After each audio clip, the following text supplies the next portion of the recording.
विना वेदम विना गीतम विना रामायणीं कथां विना कविं कालिदासं भारतं भारतं परम सम्माननीयाः गीतानुरागिणः सहृदयाः संस्कृतानुरागिणः भारतीयसंस्कृतेः समन्नायकाः समन्नायिकाश्च हार्दिकं स्वागतम् अभिनन्दनं सर्वेषां भवतां भवतीनां च अस्मिन् कार्यक्रमे वर्तते।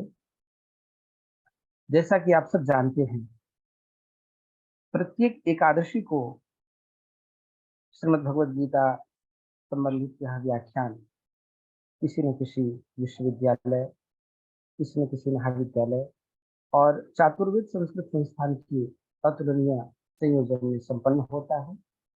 एकादशी का यह व्याख्यान आज एकादशी प्रस्तुति के साथ आपके समक्ष उपस्थित है।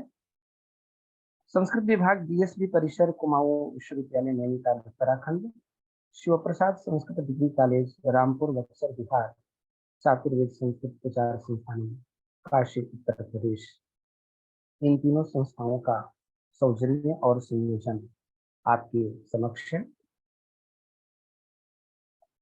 इस कार्यक्रम में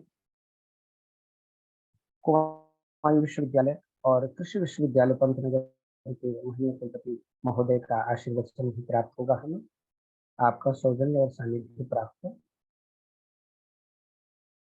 अधिक भूमिका न लेता हुआ मैं सिर्फ मंगलाचरण के लिए नित्यमणि डॉक्टर राहुल पोखरियाल जी से निवेदन करता हूँ।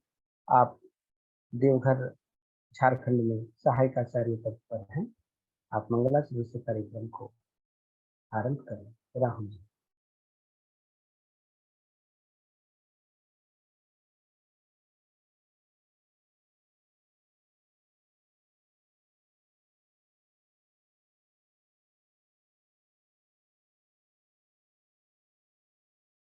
आप अनम्यूट हो जाए राहुल जी।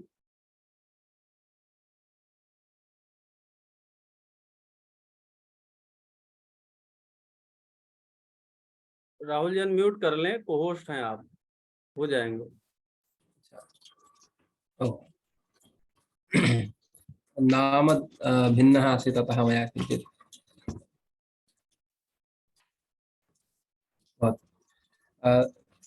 पातु नो वेदवृक्षः। सर्वेभ्यः प्रणामाः। हरिः ओम्। सूर्यतवाचा सस्थाराष्ट्रदाराष्ट्रं मे दत्तसवाहा। सूर्यतवाचा सस्थाराष्ट्रदा राष्ट्ररामामुखमयि दत्ता। सूर्यावर्चा सस्थाराष्ट्रदा राष्ट्रं मे दत्तसवाहा। सूर्यावर्चा सस्थाराष्ट्रदा राष्ट्ररामामुखमयि दत्ता। मान्दास्थाराष्ट्रदा राष्ट्रं मे दत्तसवाहा। मान्दास्थाराष्ट्रदा राष्ट्ररामामुखमयि दत्तव्राजाचिक्षराष्ट्रदा राष्ट्रं मे दत्तसवाहा। ब्रजक्षितस्थाराष्ट्रदा राष्ट्ररामामुखमयि दत्तभाषास्थाराष्ट्रदा राष्ट्रं मे दत्तसवाहा। भाषास्थाराष्ट्रदा राष्ट्ररामामुखमयि दत्ता। सविष्ठास्थाराष्ट्रदा राष्ट्ररामामुखमयि सविस्थास्थाराष्ट्रदा राष्ट्रं मे देहि सवाहा। शकवारीस्थाराष्ट्रदा राष्ट्रं मे देहि सवाहा। राष्ट्रदा राष्ट्रं मे दत्तसवाहा। जानाव्रेतस्थाराष्ट्रदा राष्ट्ररामामुखमयि दत्ता। विषवाव्रेतस्थाराष्ट्रदा राष्ट्ररामामुखमयि देहि सवाहा। दत्ता वेदस्था राष्ट्ररामामुखमयि दत्तापाः स्वराजस्थ राष्ट्ररामामुखमयि दत्ता मधुमतीरमधुमतीभिः प्रत्यन्तां माहि क्षतरं क्षतरीयावान्नवायानां राष्ट्रराधा अनाधृष्टाः सीदाता सहौजसो माहि क्षतरं क्षतरीया दधतीः वृषण ओरमीरासि राष्ट्रराधा राष्ट्ररामे देहि सवाहा वृषण ऊरमीरासि राष्ट्रराधा राष्ट्ररामामुखमयि देहि प्रेखासे नो श्री राष्ट्रराधा राष्ट्ररं मे देहि स्वाहा प्रेखासे नो श्री राष्ट्रराधा राष्ट्ररामामुखमयि देहि हरिः ओम प्रणामः। धन्यवादाः। अस्माकं वैदिक मंगलाचरणकर्तारः आसन् डॉक्टर राहुल झा, सहायकाचार्याः वेदव्यासपरिसरात् हिमाचलप्रदेशात्। अस्माकं सम्माननीयाः आचार्याः अत्र उपस्थिताः सन्ति। यथा अस्माकम् अभिनन्दनक्रमे सर्वेषां नामानि सामोदं ग्रहीष्यन्ति। सद्य अहम् आयुष्मतीं सुनिधिं त्रिपाठीं, या हि कक्षा तत्र अष्टम्यां कक्षायां पठति, जैसलमेर राजस्थानतः तां गीतापाठं कर्तुम् आकारयामि। सुनिधि त्रिपाठी। नमो नमः। अहं सुनीति त्रिपाठी। अहं भवतां समक्षां गीताश्लोकान् प्रस्तौमि। वायुर्यमोऽग्निर्वरुणः शशाङ्कः प्रजापतिस्त्वं प्रपितामहश्च। नमो नमस्तेऽस्तु सहस्रकृत्वा पुनश्च भूयोऽपि नमो नमस्ते। नमः पुरस्तादथ पृष्ठतस्ते। नमोऽस्तु ते सर्वत एव सर्व। अनन्तवीर्यामितविक्रमस्त्वं सर्वं समाप्नोषि ततोऽसि सर्वः। सखेति मत्वा प्रसभं यदुक्तं, हे कृष्ण हे यादव हे सखेति। अजानता महिमानन्तवेदं मया प्रमादात् प्रणयेन वापि। यच्चावहासार्थमसत्कृतोऽसि विहारशय्यासनभोजनेषु। एकोऽथवाप्यच्युत तत्समक्षं तच्छामये त्वामहमप्रमेयम्। पितासि लोकस्य चराचरस्य त्वमस्य पूज्यश्च गुरुर्गरीयान्। न त्वत्समोऽस्त्यभ्यधिकः कुतोऽन्यो लोकत्रयेऽप्यप्रतिमा प्रभाव। तस्मात् प्रणम्य प्रणिधाय कायं प्रसादये त्वामहमप्रमेयम्। पितेव पुत्रस्य सखेव सख्युः प्रियः प्रियार्यार्हसि देव सोढुम्। अदृष्टपूर्वं ऋषितोऽस्मि दृष्ट्वा भयेन च प्रव्यथितं मनो मे। तदेव मे दर्शय देवरूपं प्रसीद देवेश जगन्निवास।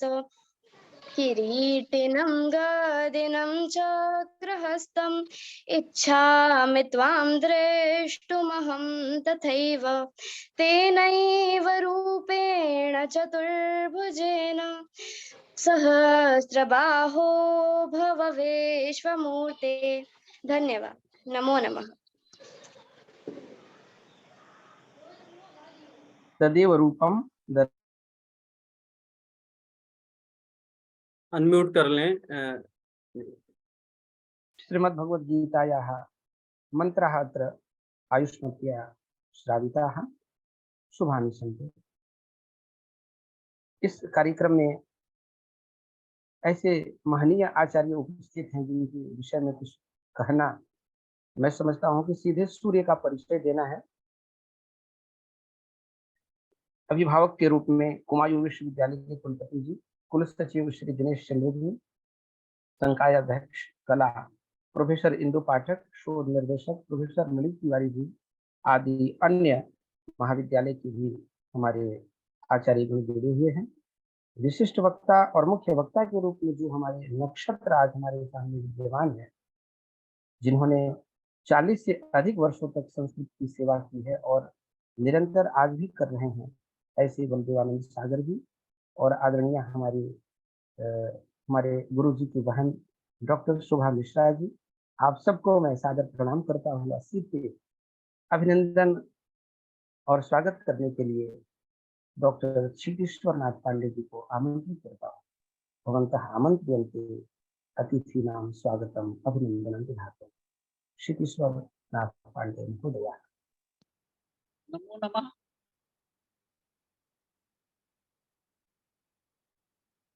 श्रीमद् भगवद गीता राष्ट्रीय व्याख्यान गोष्ठी के विश्व संस्कृतम इत्यस्य आमुख पटले अद्यतनस्य अस्य कार्यक्रमस्य माननीयाः अध्यक्ष महोदयाः, सभाध्यक्षाः, कुमाऊं विश्वविद्यालयस्य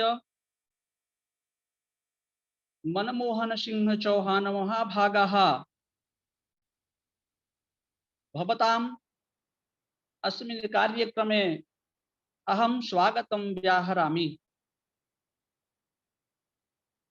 प्रीतिः परिचयाधीना भवति, अतः अस्मिन् कार्यक्रमे एते महान्तः वैज्ञानिकाः सन्ति, कुलपतयस्तु सन्ति एव। एते महाभागाः 55,000 अनुसंधानानि प्रपत्राणि प्रकाशितानि सन्ति। प्रजनन प्रौद्योगिक्याः विकासे एतेषां महत्वपूर्णं योगदानम् अस्ति। तादृशाः अध्यक्षाः वयं सौभाग्येन प्राप्ताः। एतेषां महोदयानां ICAR द्वारा 15-द्विसहस्राब्दे रफी अहमद किदवई इति पुरस्कारेण एते पुरस्कृताः सन्ति। एवं च NSS द्वारा 20-अधिक-द्विसहस्राब्दे वर्षे डॉक्टर P भट्टाचार्य स्मारक पुरस्कारेण अपि एते पुरस्कृताः सन्ति। नैकेषां पुरस्काराणाम् एते विजेतारः सन्ति, कुलपतयः सन्ति। एतेषां परिचयं यत्किमपि अहं वदामि ततोपि अधिकम् एतेषां सूर्यस्य दीप दर्शनवद् एव अहं परिचयदाने असमर्थोऽस्मि। मन्ये एते विद्वांसः सौभाग्येन अत्र प्राप्ताः। एतेषां कृपादृष्टि अत्र वर्तते, अत्र एते समागताः। अतः एतेषां सादरं प्रणामं कृत्वा अग्रे अस्माकम् अद्य महत् सौभाग्येन प्राप्ताः संस्कृतस्य विद्वांसः आचार्याः बलदेवानंद सागर महोदयाः, ये अस्य कार्यक्रमस्य मुख्य वक्तारः सन्ति। एते समाचारवाचकाः सन्ति। 45 वर्षेषु एतेषाम् अस्मिन् क्षेत्रे अनुभवः वर्तते। एते सम्पादनकार्य निपुणाः सम्पादकाः, अनुवादकाश्च सन्ति।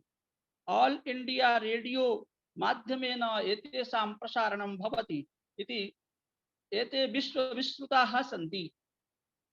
एते निर्देशन कार्यदक्षाः सन्ति। कालिदास संस्कृत अकादम्याः उज्जैने डायरेक्टर पदमलङ्कुर्वाणः एते। अपरञ्च नेशनल स्कूल ऑफ ड्रामा तत्र एतेषाम् अध्यापनं कार्यमपि वर्तते। एतेषां लेखन कार्यमपि तादृशमेव समृद्धमस्ति। ब्रह्मसूत्रस्य एते संपादकाः सन्ति एवं 12 उपनिषत् अपि एतेषां संपादन कार्ये विद्यते। शिवमहिम्न स्तोत्रस्य अपि संपादकाः एवं विश्वविश्रुतस्य कथाकारस्य मुरारी बापू महोदयस्य स्वर्णदेहांजलि इति नामकं वर्षगांठ जन्मदिवस महोत्सवे एते संपादनं कृतवन्तः सन्ति। स्वनामधन्याः एतान् महोदयान् कः न जानाति। यत्किमपि अहं वदिष्यामि तत् न्यूनम् एव। एतेषाम् अत्र अहं स्वागतं व्याहरामि। तृतीयः क्रमे अस्य कार्यक्रमस्य विशिष्टातिथयः शोभा मिश्र महाभागाः सन्ति। ये संस्कृत विभागीयाः विक्रमाजीत सिंह सनातन धर्म महाविद्यालय कानपुर मध्ये सन्ति। एते विस्तृतस्य विदुषः आचार्य रेवा प्रसाद द्विवेदी भागस्य पुत्री अपि अस्ति।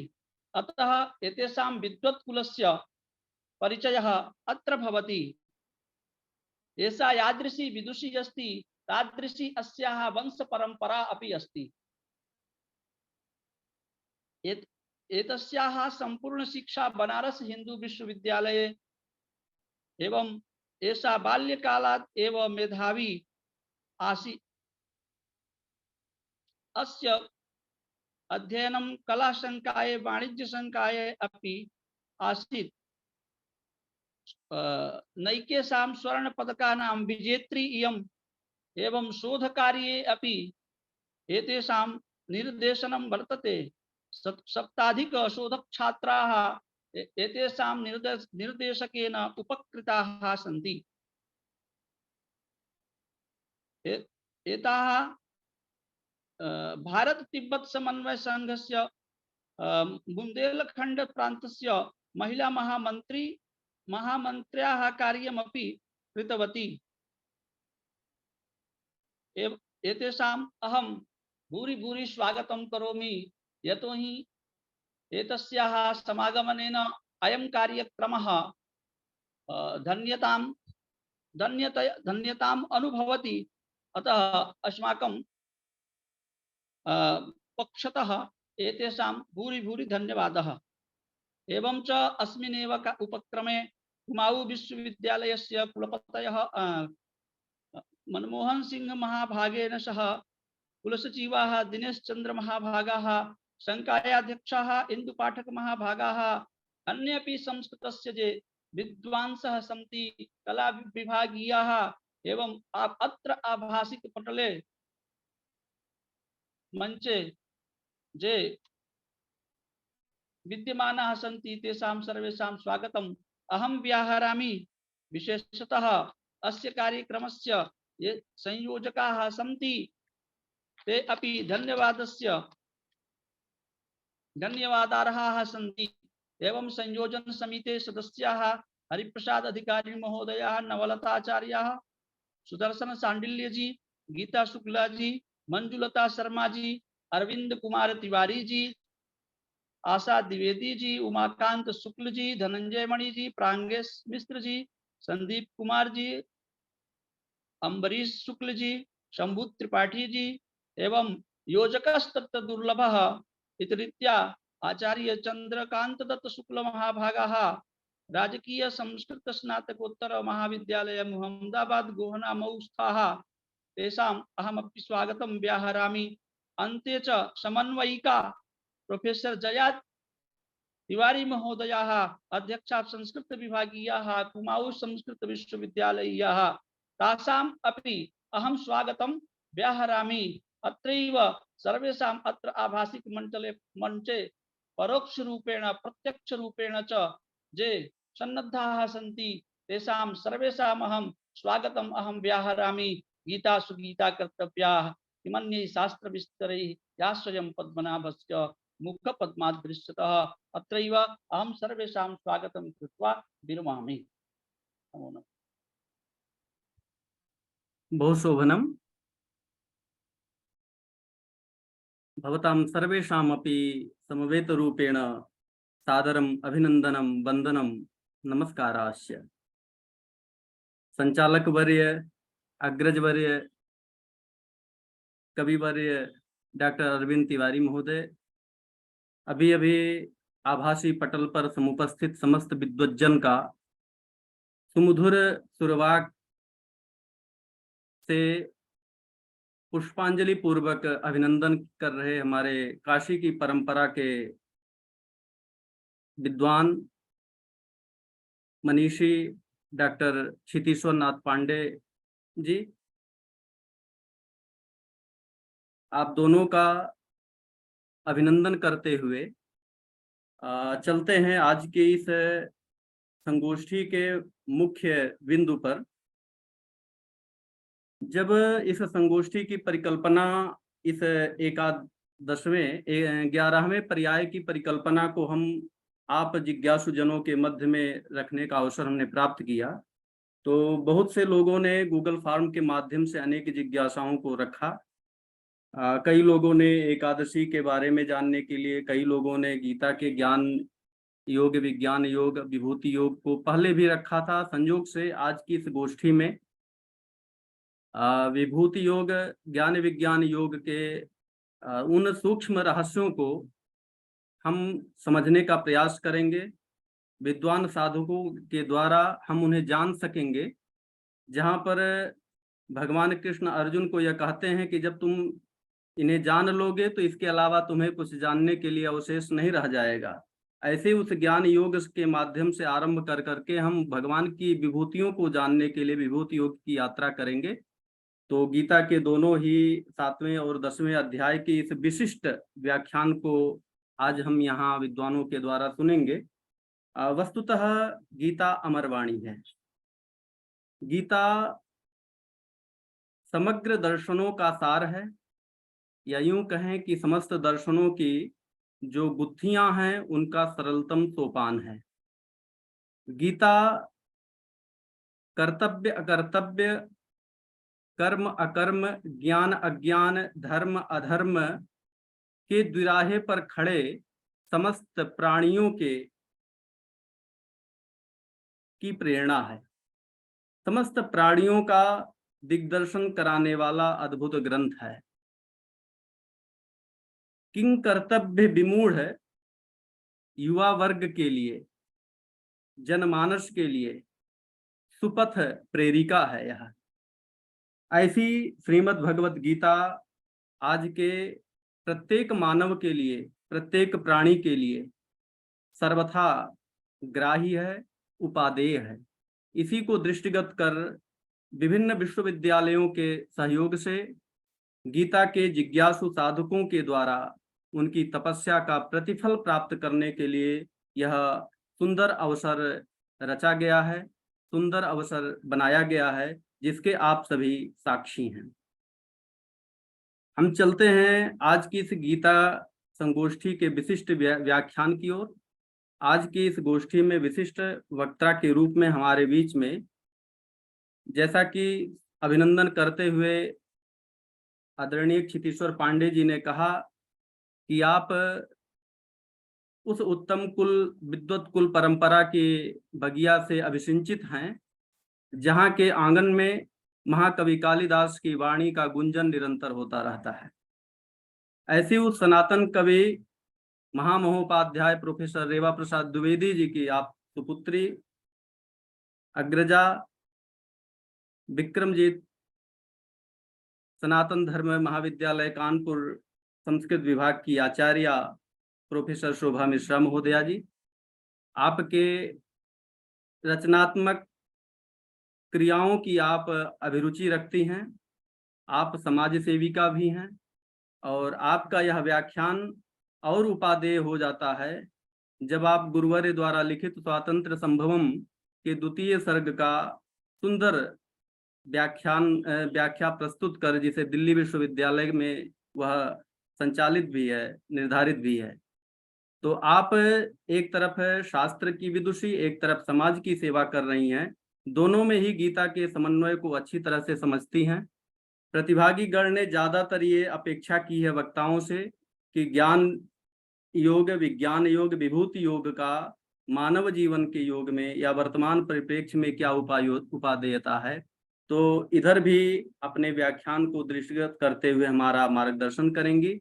मैं विनम्रता पूर्वक आमंत्रित करता हूं, निवेदन करता हूं आदरणीय विशिष्ट वक्त्री महोदया से कि आप अपने विशिष्ट ज्ञान से हम सबका ज्ञानवर्धन करें, मार्गदर्शन करें। आदरणीय शोभा मिश्रा महोदया।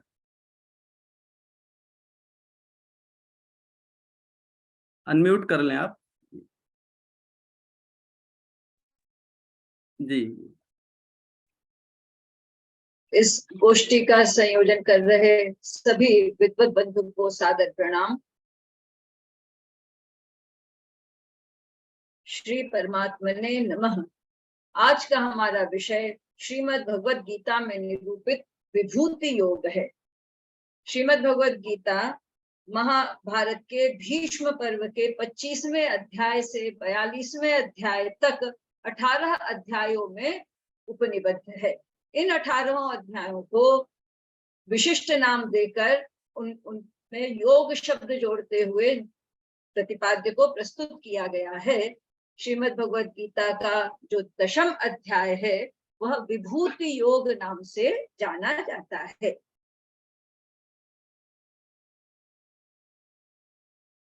यहाँ इसमें अर्जुन, वैसे तो पूरी गीता श्री भगवान श्री हरि एवं अर्जुन के बीच संवाद और प्रश्न उत्तर के रूप में प्रस्तुत की गई है, लेकिन 10वें अध्याय के आरंभ में ही अर्जुन भगवान से कहते हैं, वक्तुमर्हस्य शेषेण दिव्या ह्यात्म विभूतयः याभिर्विभूतिभिर्लोकान् इमांस्त्वं व्याप्य तिष्ठसि। कथं विद्यामहं योगिन् स्वां सदा परिचिन्तयन् केषु केषु च भावेषु चिन्त्योऽसि भगवन्मया। विस्तरेणात्मनो योगं विभूतिं च जनार्दन भूयः कथय तृप्तिर्हि शृण्वतोऽस्ति मे मृतम्। अर्जुन कहते हैं भगवान श्री कृष्ण से कि आप अपनी विभूति और योग दोनों को विस्तार पूर्वक समझाइए। यहाँ विभूति शब्द और योग शब्द, इन दोनों का अलग अलग अर्थ हम समझ लेते हैं, फिर भगवान की विभूतियों की ओर चलते हैं। विभूति शब्द निष्पन्न होता है वि उपसर्ग पूर्वक भू सत्तायाम धातु से तिन प्रत्यय लगाकर। यह स्त्रीलिंगवाची शब्द है, भूक्तिन भूति, और उसमें जब वि उपसर्ग लगा देते हैं तो विभूति ही बनता है। यह जो वि उपसर्ग है यह अन्य उपसर्गों के निषेधार्थ ही यहाँ प्रयुक्त हुआ है। विभूति शब्द के अनेक अर्थ हैं। अमरकोश में अणिमादिकम अष्टधा तत्पर्यायः भूति ही ऐश्वर्यम। इसी प्रकार ऋग्वेद के 1:8-9 संदर्भ में सायण कहते हैं, विभूतयः ऐश्वर्य विशेषाः विभवत्यनया विभूति। इसका अर्थ है ईश्वरीय गुणों का ऐश्वर्य। जो अणिमादि 8 विभूतियां प्रसिद्ध हैं, आदरणीय शुक्ल जी ने निवेदन किया है कि उसको वर्तमान परिप्रेक्ष्य में और समाज के अनुरूप इस शोध पत्र को प्रस्तुत किया जाए, तो मेरी इच्छा हो रही है कि मैं इन अणिमा आदि 8 विभूतियों को संक्षेप में बता दूं। अणिमा लघिमा प्राप्ति प्राकाम्यम महिमा तथा ईशित्वंच वशित्वंच तथा कामावशायिता। शब्द कल्पद्रुम।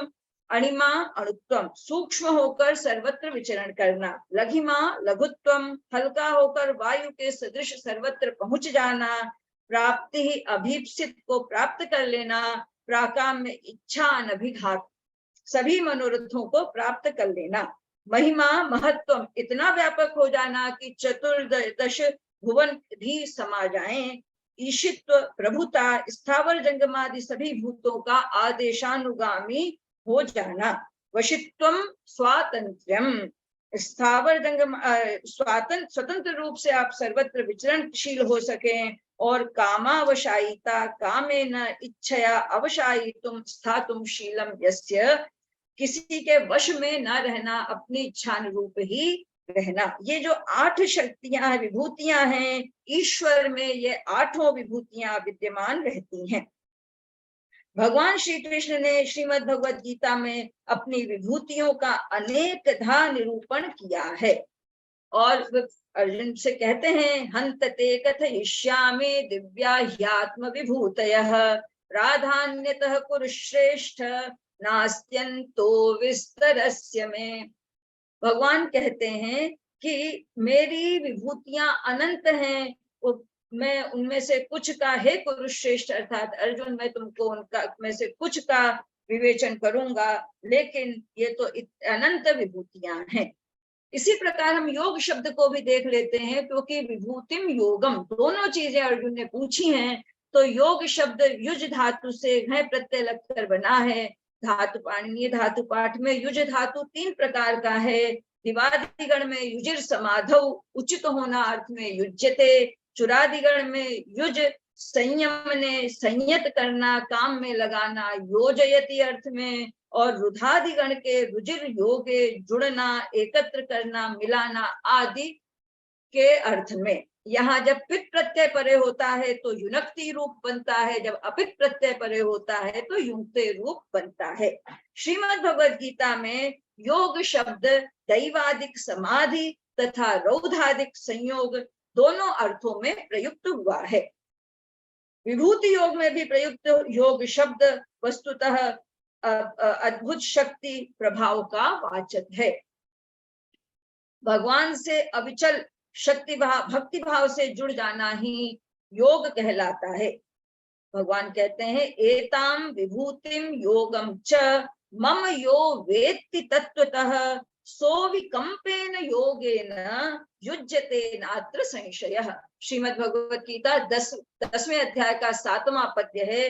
एताम विभूतिम योगम च मम यो वेत्ति तत्वतः, मेरी विभूति और योग, तो विभूति भगवान के अंदर विद्यमान है, भगवान की शक्तियां हैं, वो उसको विविध रूप में प्रकट करेंगे।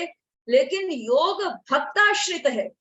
भक्त जब अनन्य भाव से प्रभु की सेवा में समर्पित होता है तभी वह भगवान से जुड़ पाता है, और तब भगवान और भक्त का एकाकार हो जाता है। जो पुरुष मेरी परमेश्वरी रूप विभूति को और योग शक्ति को तत्वतः जानता है, वह निसंदेह अचल भक्ति योग से युक्त हो जाता है। यहाँ एताम विभूतिम पदों को भी और स्पष्ट कर देना चाहिए। एताम का मतलब है जो मैं बता चुका, जो आपके श्रवण प्रत्यक्ष में आ चुके हैं, तो आगे जो बताने जा रहे हैं उनके लिए एताम नहीं कहेंगे। एताम विभूतिम ये कहाँ बता दी, बस ये बता दी है पूर्व में हमें ज्ञान विज्ञान योग नामक 7वें अध्याय में इनका उपदेश मिलता है। भगवान कहते हैं, भूमिरापो नलो वायु खम मनो बुद्धिरेव च अहंकार इति यम में भिन्ना प्रकृतिरष्टधा। पंच महाभूत तथा मन बुद्धि अहंकार युक्त जो सूक्ष्म शरीर है, ये ही भगवान की भिन्न भिन्न प्रकृतियां हैं। इनसे पृथक इस संपूर्ण जगत को धारण करने वाली जीव रूपा एक परा चेतना भी है, जिसे मूल प्रकृति कहते हैं। वो भी भगवान का ही रूप है। संपूर्ण भूत जगत इन दोनों अचेतन तथा चेतन प्रकृतियों से उत्पन्न होता है। श्री हरि ही संपूर्ण जगत के स्थल प्रभव भी हैं और प्रलय करता भी। वस्तुतः भगवान की सही संपूर्ण जगत के कारण हैं, उनसे भिन्न कुछ भी नहीं है। भगवान कहते हैं, मयि सर्वमिदं प्रोतम सूत्रे मणिगणा इव, 7वें अध्याय का 7वां पद्य। जैसे माला के मोती धागे में पिरोए हुए होते हैं, वैसे ही संपूर्ण जगत श्री हरि से जुड़ा हुआ है। यहीं पर भगवान स्वयं के अनेक रूप बतलाते हैं। 7वें अध्याय में जल में रस चंद्रमा और सूर्य में प्रकाश, संपूर्ण वेदों में ओंकार, आकाश में शब्द, पुरुषों में पौरुष, पृथ्वी में पवित्र गंध, अग्नि में दीप्यमान तेज, सभी भूतों में जीवन तथा सनातन बीज, सभी भूतों में धर्मानुकूल काम, तपस्वियों में तप, बुद्धिमानों में बुद्धि, तेजस्वियों में तेज, बलवानों का काम राग विवर्जित बल आदि के रूप में भगवान विद्यमान रहते हैं।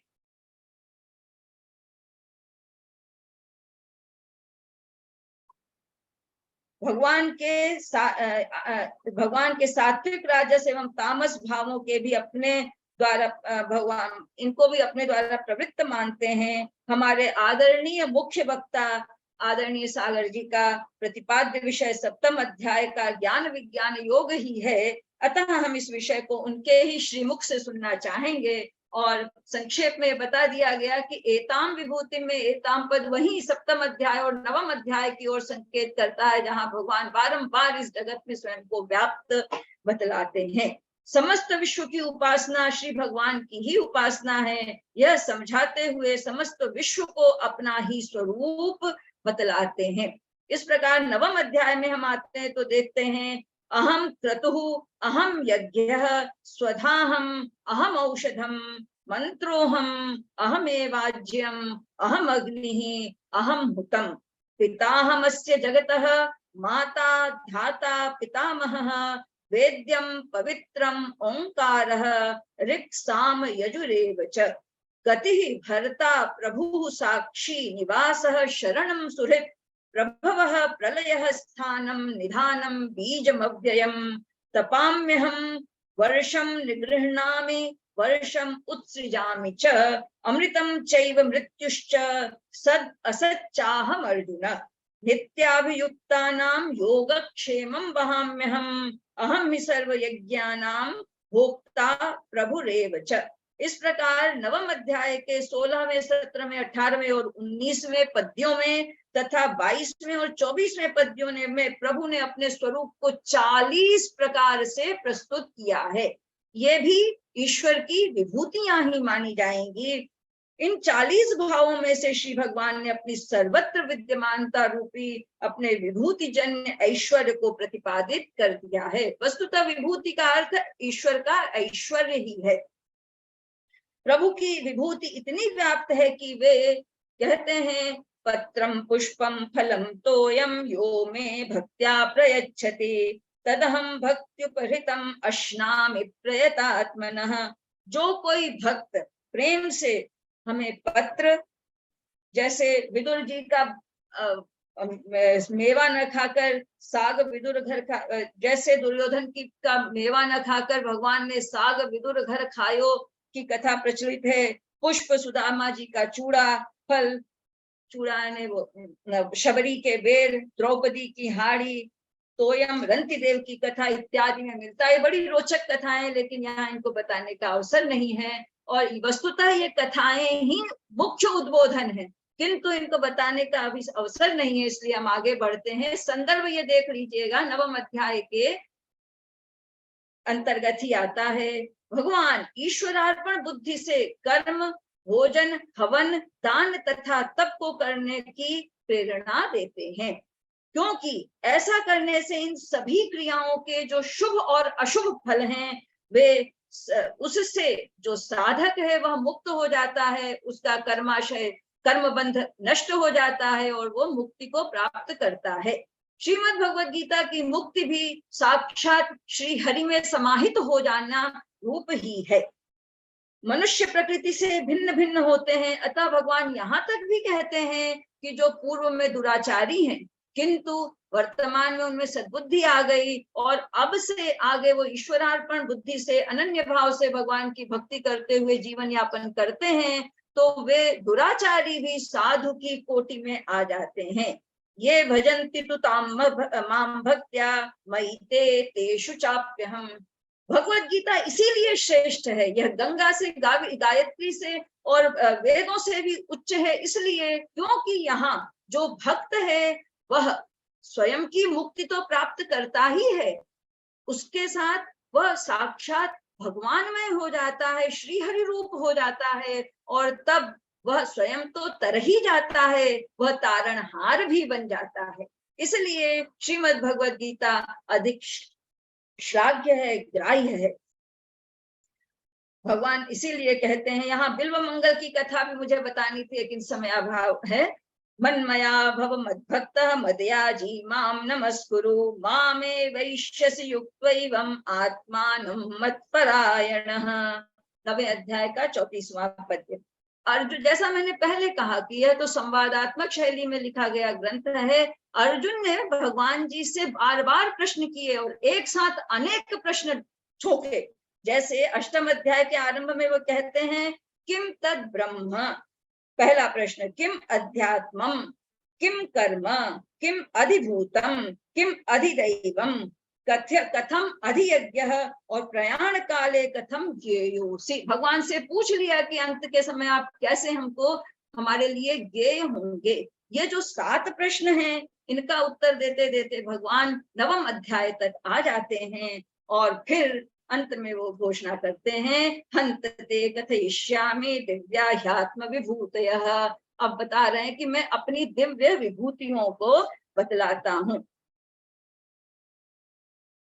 अहमात्मा गुडाकेश सर्वभूताशय स्थितः। मैं सभी भूतों, हे गुडाकेश, गुडाकाईश यानी निद्रा पर विजय प्राप्त करने वाले अर्जुन, तो जिसमें आलस्य खत्म हो गया, जिसने निद्रा पर विजय प्राप्त कर ली, जैसे आज के हमारे प्रिय श्रोतागण हैं, तो जब सावधान होकर भक्त सुनता है तभी ईश्वर पूर्ण मनोयोग से उनको अपना रहस्य प्रकट कर पाता है।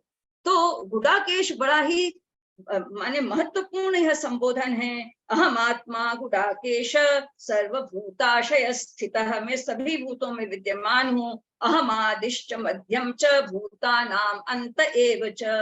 10वें अध्याय का 20वां पद्य। भगवान अपने दिव्य स्वरूप को बतलाते हुए कहते हैं, मैं ही सभी प्राणियों के हृदय में स्थित आत्म तत्व हूँ। यही चेतन प्रकृति या क्षेत्रज्ञ शब्दों से भी वाच्य है।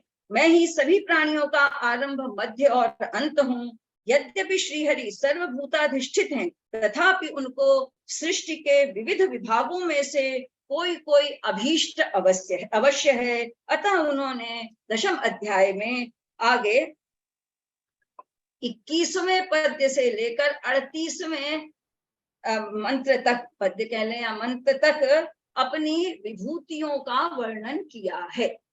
21वें पद्य से 38वें पद्य तक हमें 73 विभूतियां मिलती हैं।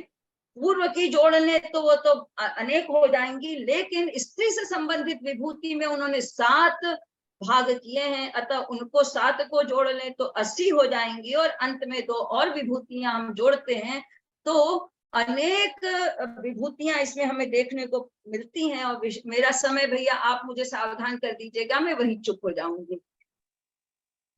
अब हम देखते हैं, आदित्यानाम अहम विष्णु ज्योतिषाम रविरंशुमान मरीचिर्मरुतामस्मि। आदित्यों में मैं विष्णु हूँ, भगवान कहते हैं। अदिति के पुत्रों में विष्णु, अदिति के पुत्र आदित्य कहलाते हैं। ये 12 प्रकार के हैं, जिनमें से अंतिम विष्णु हैं। विष्णु इन सब आदित्यों के स्वामी हैं। ज्योतिषाम, नक्षत्रों में ज्योतियों किरणों वाला सूर्य भगवान हैं। सूर्य, चंद्रमा, तारे, बिजली, अग्नि, जितने भी प्रकाशमान पदार्थ हैं, सब में सूर्य प्रधान है। इसलिए भगवान ने समस्त ज्योतियों में सूर्य को अपना स्वरूप बतलाया है। मरीचिर मरुतामस्मि। दिति पुत्र 49 मरुदगण हैं। इसकी भी व्यापक कथा है इंद्र के साथ। दिति देवी ने भगवत ध्यान रूप व्रत के तेज से उत्पन्न किए हैं 49 मरुतों को। वस्तुतः वो गर्भ में ही थे, तभी इंद्र ने उनके 7 खंड कर दिए और फिर प्रत्येक के 7 खंड करके मरुतों को, और वो जब वो रोने लगे तो कहते हैं मारो, तो रो मत ऐसा कहने से वो मरुत बन गए। इसी प्रकार दक्ष कन्या मरुत्वती के भी पुत्रों को मरुदगण कहा जाता है। यह हरिवंश पुराण की कथा है। पुराणों में भिन्न भिन्न मनमंत्रों में भिन्न भिन्न मरुत उत्पन्न हुए हैं और इन मरुतों में भगवान ने अपने आप को मरीचि नाम दिया है। वस्तुतः मरीचि संख्या में परिगणित नहीं है। यह ध्यान देने की बात है कि 49 जो मरुदगण हैं उनमें मरीचिका नाम नहीं है, लेकिन इन सबका जो सम्मिलित तेज है वही मरीचि पदवाच्य है, ऐसा पुराणों में प्रतिपादन मिलता है। नक्षत्राणाम अहम शशि, नक्षत्रों में भगवान चंद्रमा हैं। नक्षत्र हमने लिख रखे थे 27 नक्षत्र हैं।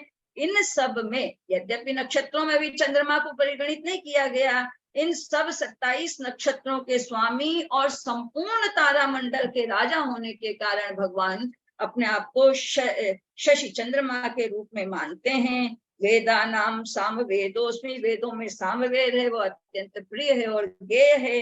देवा नाम अस्मि वासवः, इंद्रियाणाम मनश्चास्मि, यह भी ध्येय है। इंद्रियों में भगवान मन है।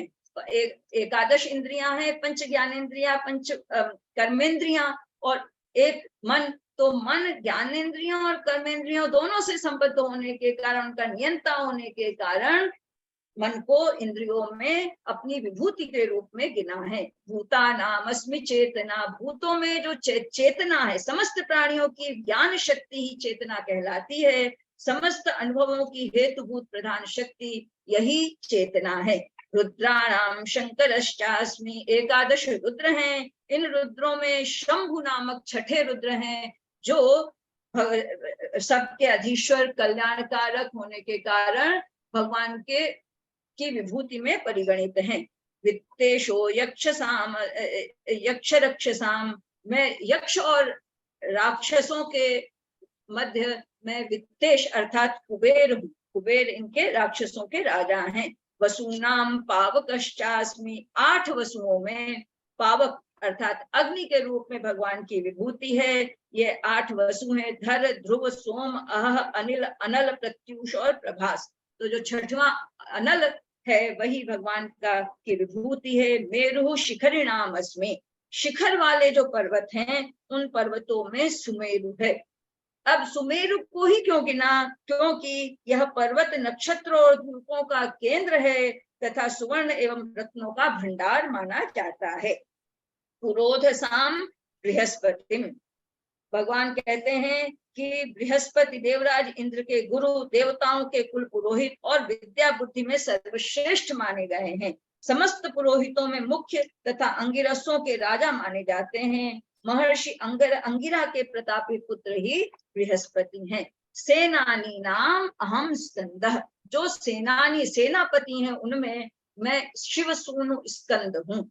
यहाँ एक मैं सूचना देना चाहती हूँ कि अष्टमूर्ति शिव के पुत्र षणमूर्ति कार्तिकेय, इस अष्टमूर्ति शिव के जो षणमूर्तित्व कार्तिकेय में उपस्थित हुआ, इस कॉन्सेप्ट, इस विचार को लेकर महामहोपाध्याय आचार्य रेवा प्रसाद द्विवेदी ने 2002 सन में कुमार विजय महाकाव्यम नामक एकादश सर्गात्मक महाकाव्य लिखा और इस महाकाव्य में उन्होंने तेजस्तिमिरन न्यायेन, छोटे से कुमार के भीतर अत्यंत विकराल जो तारकासुर है उसका लय दिखलाया है। कुमार तेज का प्रतीक है, उनकी चैतन्य शक्ति, आत्मशक्ति प्रबल है। उस चैतन्य के प्रकर्ष को देख के समक्ष आते ही तारकासुर वैसे ही उनके भीतर माने कुमार के भीतर विलीन हो जाता है, जैसे प्रकाश के उदित होते ही अंधकार विलीन हो जाता है। यह अस्त्र शस्त्रात्मक युद्ध नहीं है, यहाँ पर अहिंसात्मक युद्ध दिखलाया गया है और बहुत ही महत्वपूर्ण यह महाकाव्य बना है। तो स्कंद का वर्णन यदि हमें महाकाव्यों में पढ़ना है और आज के शोधार्थियों को यदि इसकी अपेक्षा हो तो कुमार विजय महाकाव्य बहुत अच्छे से पढ़ा जा सकता है। एक और सूचना मैं देना चाहूंगी कि आदरणीय कृष्णकांत शर्मा जी तथा हमारे भैया विवेक पांडे जी के द्वारा संपादित श्रीमद् भगवत गीतोक्त भगवत विभूति विमर्श नामक एक बहुत महत्वपूर्ण ग्रंथ प्रकाशित हुआ है उड़ीसा से। इस ग्रंथ में भगवान की विभूतियों से संबंधित लगभग 45 बहुत महत्वपूर्ण निबंध हैं। उनमें मेरा निबंध सेनानी नाम अहम स्कंदः करके प्रकाशित है। यह ग्रंथ यदि भगवत विभूति का विवेचन पढ़ना हो तो श्रीमद् भगवत गीतोक्त भगवत विभूति विमर्श नामक ग्रंथ को देख लेना चाहिए, अत्यंत महत्वपूर्ण होगा। सरसाम अस्मि सागर, ये 15वीं विभूति है। सरसाम अस्मि सागर, पृथ्वी पर स्थित समस्त जलाशयों में श्री हरि समुद्र रूप में विद्यमान है। समुद्र को भी आप एक साथ ही जल राशि के रूप में समझिए। महर्षि नाम भृगुरहम महानतम ऋषंति इति महर्षयः, भृगु मरीचि अत्रि अंगिरा पुलह क्रतु मनु दक्ष वशिष्ठ पुलस्त्य, इन में भक्त ज्ञानी और तेजस्वी थे भृगु, वही भगवान की विभूति हैं। गिरामस्म्यहम अक्षरम, गिरामस्म्येकम अक्षरम, एक अक्षर यानी ओंकार प्रणव, किसी अर्थ का बोध कराने वाले शब्द को गीहवाणी कहते हैं। एकम अक्षरम प्रणव, भगवान का नाम भी प्रणव कहा जाता है। यज्ञानाम जप यज्ञोस्मि, जप यज्ञ अनेक प्रकार के हैं, लेकिन जप यज्ञ की विशेषता है कि यह अहिंसक होता है। तो और भगवान का साक्षात प्रत्यक्ष कराने का इसमें सामर्थ्य होता है, इसलिए भगवान ने स्वयं को जप यज्ञ के रूप में विभूति माना है। स्थावराणाम हिमालयः, स्थिर रहने वालों के में पर्वतों के राजा हिमालय हैं, वे परम पवित्र तपोभूमि हैं, मुक्ति में सहायक हैं और नर नारायण की तपस्थली भी हैं। अश्वत्थः सर्व वृक्षाणाम, वृक्षों में पीपल भगवान है। यहाँ तो एक एक विभूति पर एक एक घंटे का व्याख्यान दिया जा सकता है। यह वृक्ष मूर्तिमान श्री विष्णु स्वरूप है। स्कंद पुराण में इसका बहुत महात्म्य वर्णित है। वैदिक ग्रंथों में भी इसके पत्ते फल छाल आदि सभी को रोगनाशक माना गया है। और यह तो हम सभी जानते हैं कि पीपल का वृक्ष 24 घंटे प्राणवायु का उत्सर्जन करता है। देवर्षीणाम च नारदः, देवलोक प्रतिष्ठाश्च ज्ञेया देवर्षयः शुभा, वायु पुराण कहता है ऋष धातु गमन श्रवण सत्य और तप, इन चारों अर्थों में प्रयुक्त होता है। और जिनमें ये चारों एक साथ विद्यमान होते हैं वे ऋषि कहलाते हैं। नारद देवर्षि हैं, यद्यपि अनेक मनवंतरों में अलग अलग हुए हैं, लेकिन देवर्षि नाम से नारद एक ही हैं। गंधर्वाणाम चित्ररथः, गंधर्व योनि में चित्ररथ नाम के हैं जो संगीत विद्या के पारदर्शी एवं अत्यंत निपुण हैं। सिद्धा नाम कपिलो मुनि, सिद्धों में सभी प्रकार की स्थूल और सूक्ष्म जगत की सिद्धियों को प्राप्त हो तथा धर्म ज्ञान ईश्वर और वैराग्य आदि श्रेष्ठ गुणों से पूर्णतया संपन्न होते हैं, जो वे सिद्ध कहलाते हैं।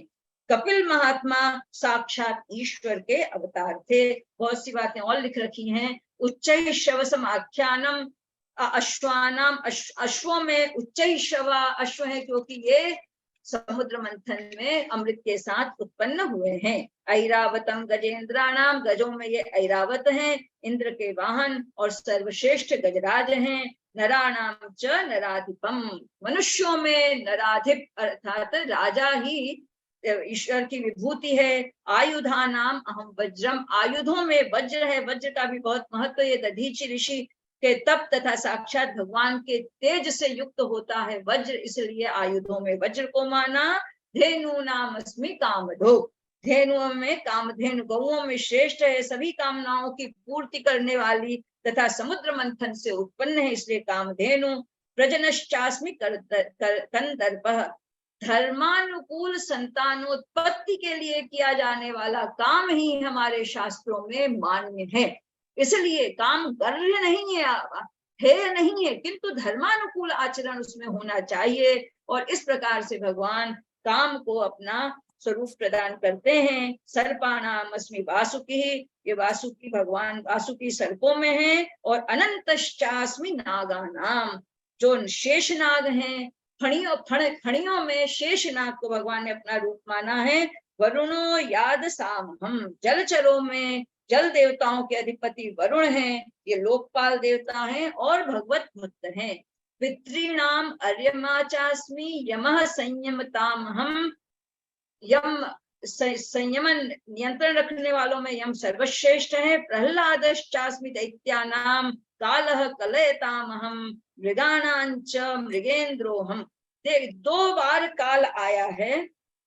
यह काल है क्षण घड़ी दिन पक्ष मास का वाचक, यह नश्वर है काल। अभी आगे एक काल और आएगा, वह अक्षय काल है। तो इन दोनों में अंतर हम लोगों को समझ लेना चाहिए। जो 36वीं विभूति है ये आया है 10वें अध्याय के 30वें पद्य में कालः कलयतामहम, यह क्षण भंगुर वाला काल है। मृगाणांच मृगेंद्रोहम, मृगेंद्र तो क्या भाई हिंसक पशु है, सिंह, फिर भगवान की विभूति कैसे बन गया? अरे यह तो देखो वो कि कितना साहसी है, कितना गर्वीला है, तेजस्वी है, शूरवीर है। तो उसके उन गुणों के कारण भगवान ने सिंह को अपनी विभूति माना। वैनते यश्च पक्षिणाम, पक्षधारियों में, पंखधारियों में भगवान गरुड़ हैं। पवनः पवतामस्मि, पवित्र करने वालों में भगवान वायु हैं। रामः शस्त्रभृतामहम, दशरथ नंदन श्री रामचंद्र जी ही शस्त्रधारी पुरुषों में सर्वश्रेष्ठ हैं। भगवान की विभूति है और भगवान राम और श्री हरि में तो कोई अंतर ही नहीं है।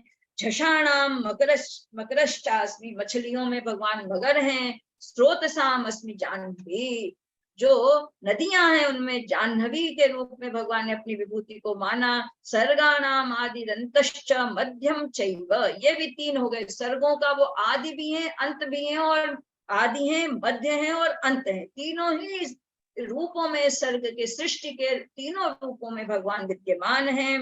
अध्यात्म विद्या विद्यानाम वादः प्रवदतामहम, यहाँ भी कुछ बताना चाह रही थी। शास्त्रार्थ तीन प्रकार का होता है, जल्प, वितंडा और वाद। जल्प में प्रतिपक्ष को सुनते तो हैं, लेकिन अपने उनको नितांत अनुचित सिद्ध करते हुए, उनका खंडन करते हुए केवल अपने मत का मंडन किया जाता है। और वितंडा में केवल दूसरे के पक्ष का खंडन ही खंडन होता है, किंतु वाद न्याय प्रिय होता है।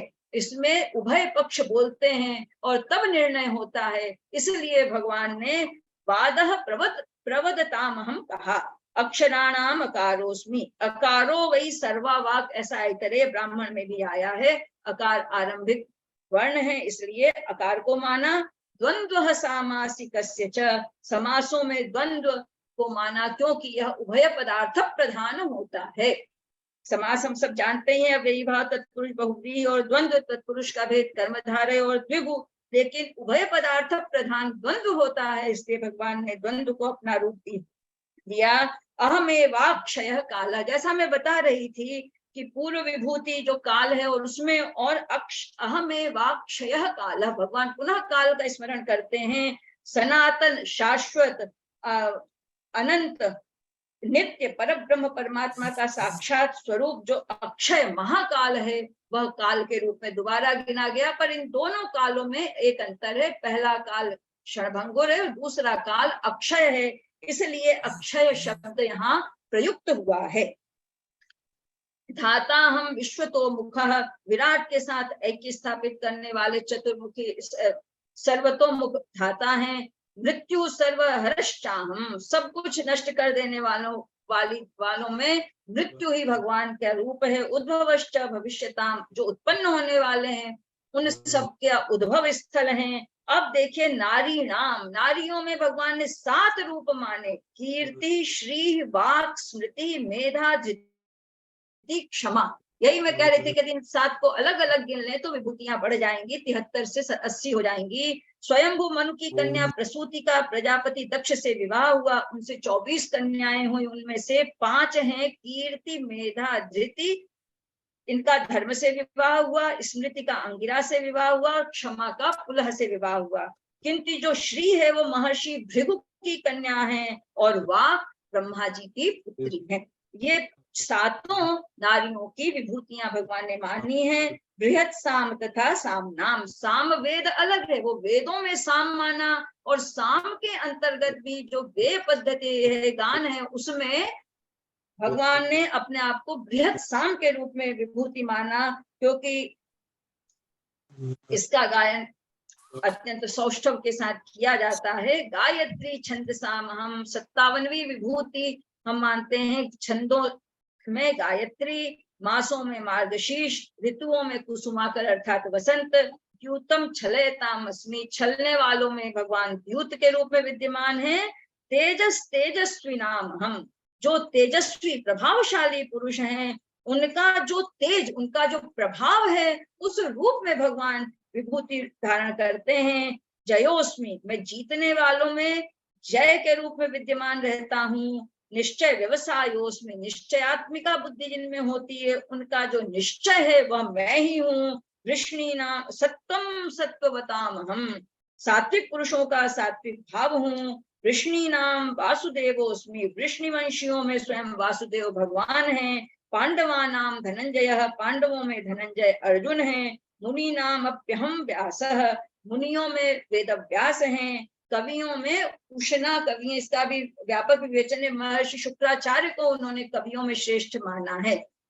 दंडो दमयतामस्मि, 69वां स्वरूप जो है विभूति, वो दमन करने वालों का दंड अर्थात दमन करने की शक्ति ही भगवान का विभूति रूप है। नीति रश्मि जिगीषताम, विजयेच्छा रखने वालों में मैं नीति हूँ, अर्थात नीति पूर्वक ही विजय प्राप्त करिए।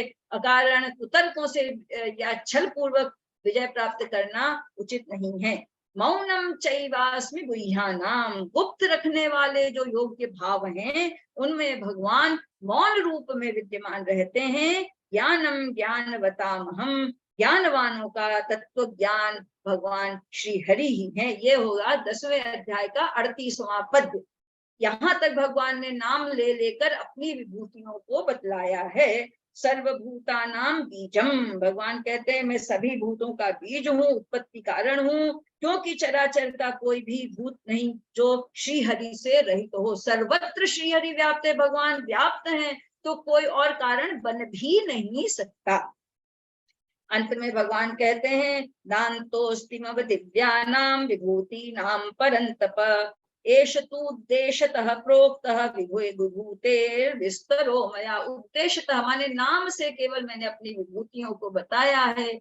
वस्तुतः ये प्रत्येक विभूति अपर्याप्त समय, विभूति के वर्णन के लिए पर्याप्त समय अपेक्षित है। मैंने थोड़े जल्दी ही अपने व्याख्यान को तेजी से प्रस्तुत किया।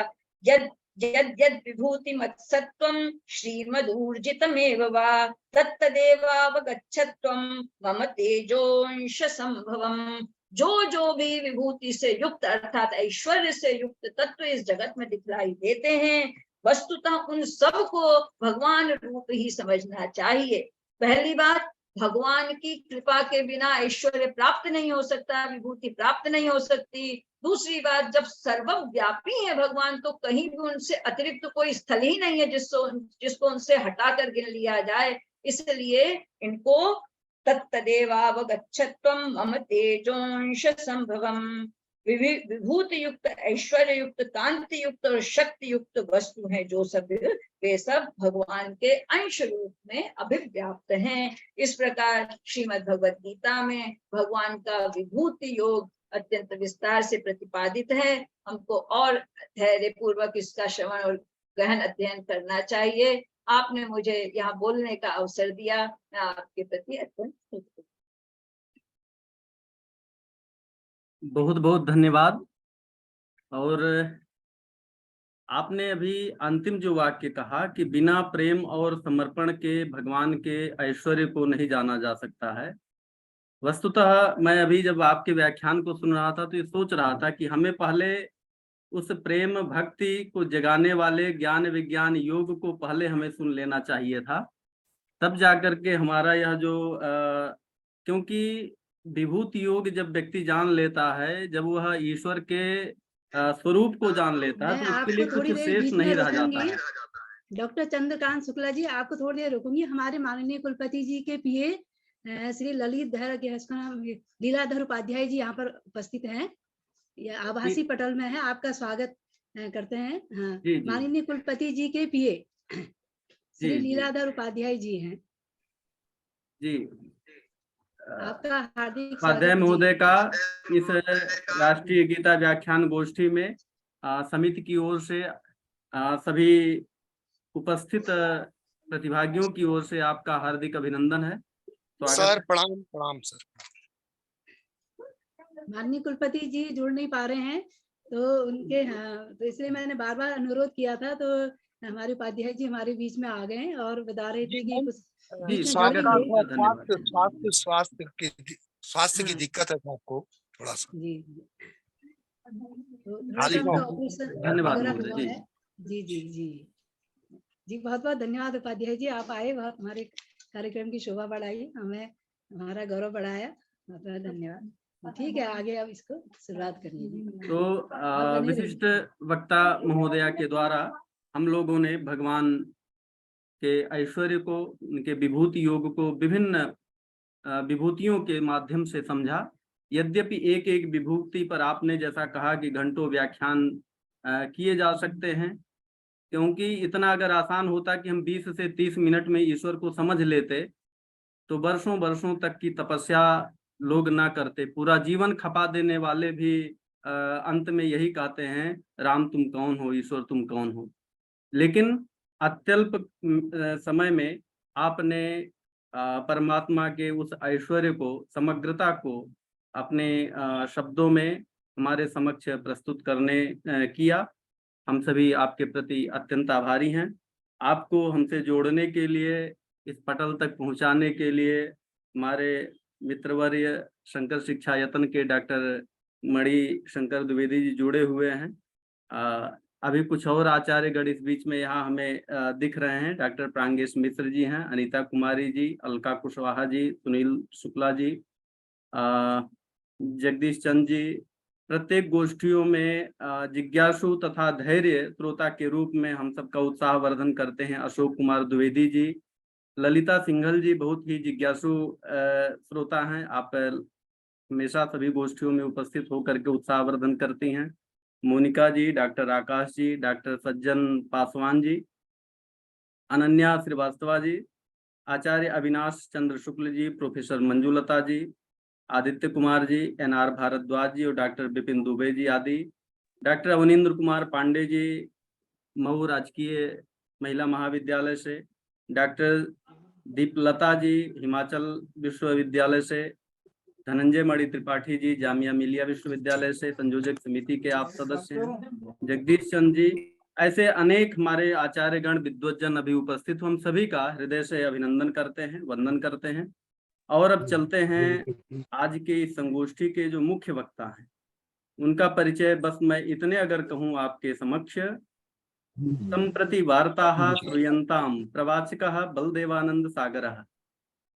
संभवतः हमारे उम्र के जितने भी लोग होंगे इस पटल पर जुड़े हुए, इस ध्वनि से सभी परिचित होंगे। और मैं आपको अपना प्रेरणा पुरुष मानता हूं। संस्कृत के प्रति प्रवृत्ति भी अगर हुई है तो आपके वाक्य हम जुड़े हैं क्या, जो इस तरह के वाक्य आपके सुनाई पड़ते थे हमें बचपन से। और आपको मैंने अगर पत्रकारिता जगत का हम सबने अगर कुछ अध्ययन किया है तो अगर हमारे पुराण काल से लेकर के महर्षि नारद के नाम को हम जानते हैं कि उन्होंने पत्रकारिता का शुभारंभ किया, वहां से अगर हम जोड़ें तो आज इस आधुनिक युग के हमारे महर्षि और इस आधुनिक युग के हमारे अगर पत्रकारिता, संस्कृत पत्रकारिता की विशेष रूप से अगर हम पितामह के रूप में देखूं तो आज के हमारे मुख्य वक्ता आदरणीय परम श्रद्धेय डॉक्टर बलदेवानंद सागर जी हैं। आपकी सुदीर्घकालीन पत्रकारिता की व्यास पर आपके उच्च शिक्षा के लिए 80 से अधिक विशिष्ट विषयों पर आपके व्याख्यान, अभी हाल ही में आपके द्वारा 2 अत्यंत महनीय कार्य संपादित हो रहे हैं। एक तो वैज्ञानिक शब्दावली आयोग द्वारा संस्कृत, हिंदी, अंग्रेजी और गुजराती भाषा में आप उस पर कार्य कर रहे हैं।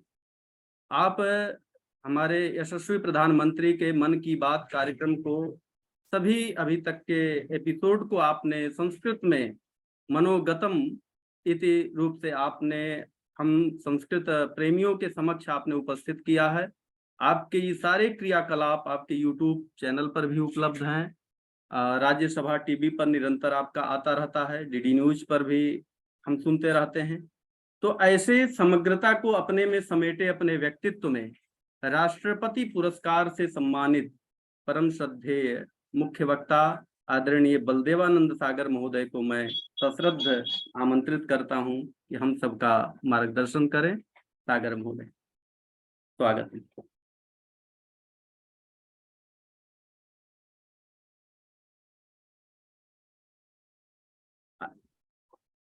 जी धन्यवाद, बहुत बहुत धन्यवाद। ध्वनि श्रूयते इति मन्ये, सुनाई दे रही है आवाज? आम श्रूयते मान्य। मंगलम आचरामि। ओम विश्वं दर्पण दृश्यमान नगरी तुल्यं निजान्तर्गतं पश्यन्नात्मना बहिर्भूतं यथा निद्रया यः साक्षात् कुरुते प्रबोध समये स्वात्मानमेवाद्वयम् तस्मै श्री गुरुमूर्तये नमः। इदं श्री दक्षिणामूर्ति।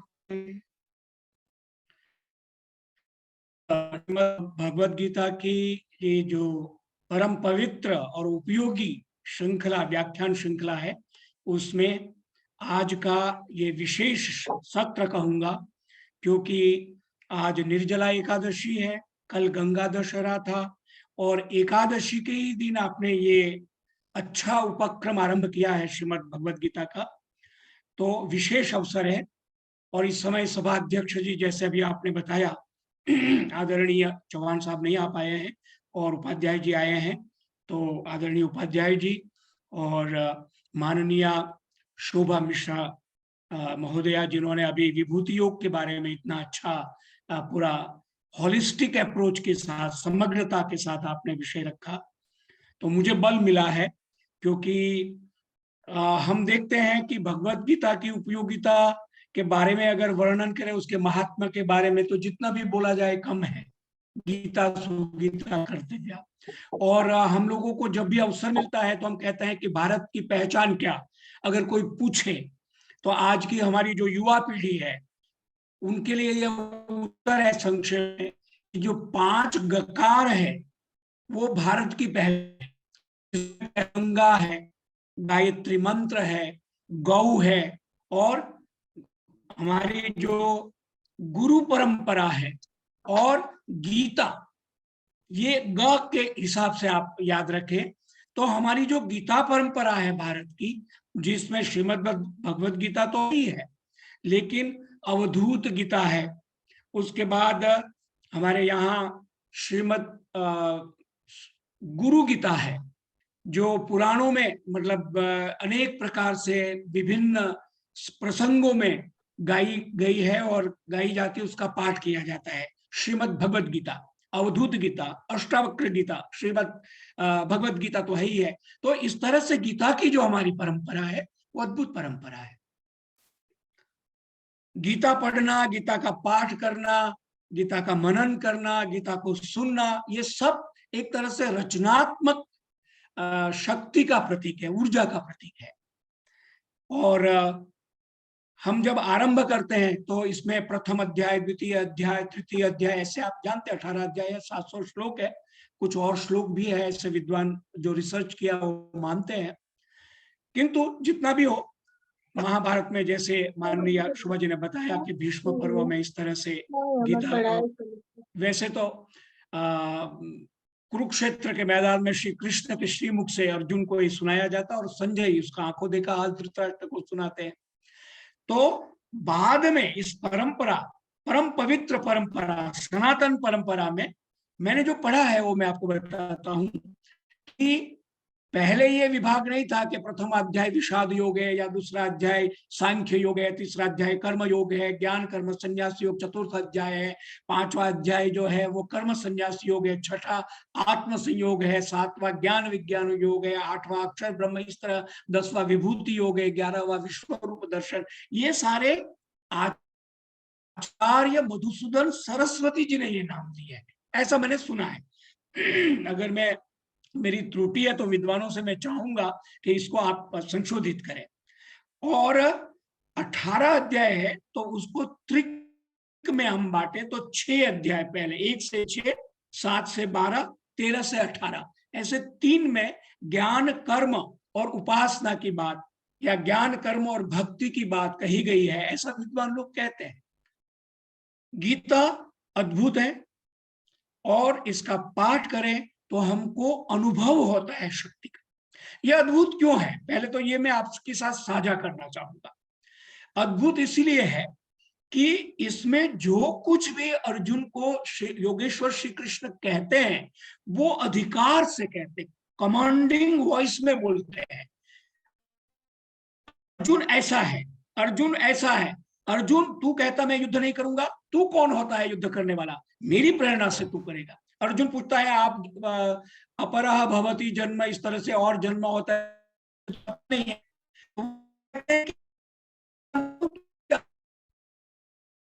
तो इस तरह से जो जो बातें कृष्ण ने कमांडिंग वॉइस में की है, एक अधिकार पूर्ण आग्रहपूर्ण ढंग से जो बात की है, उस बात के कारण गीता का महत्व है। एक तो ये बात। दूसरी बात, इसमें जैसे अद्वैत वेदांत, जैसे भगवान शंकराचार्य जी ने इस पर टीका लिखी है, प्रस्थानत्रयी का एक ग्रंथ है उपनिषद गीता।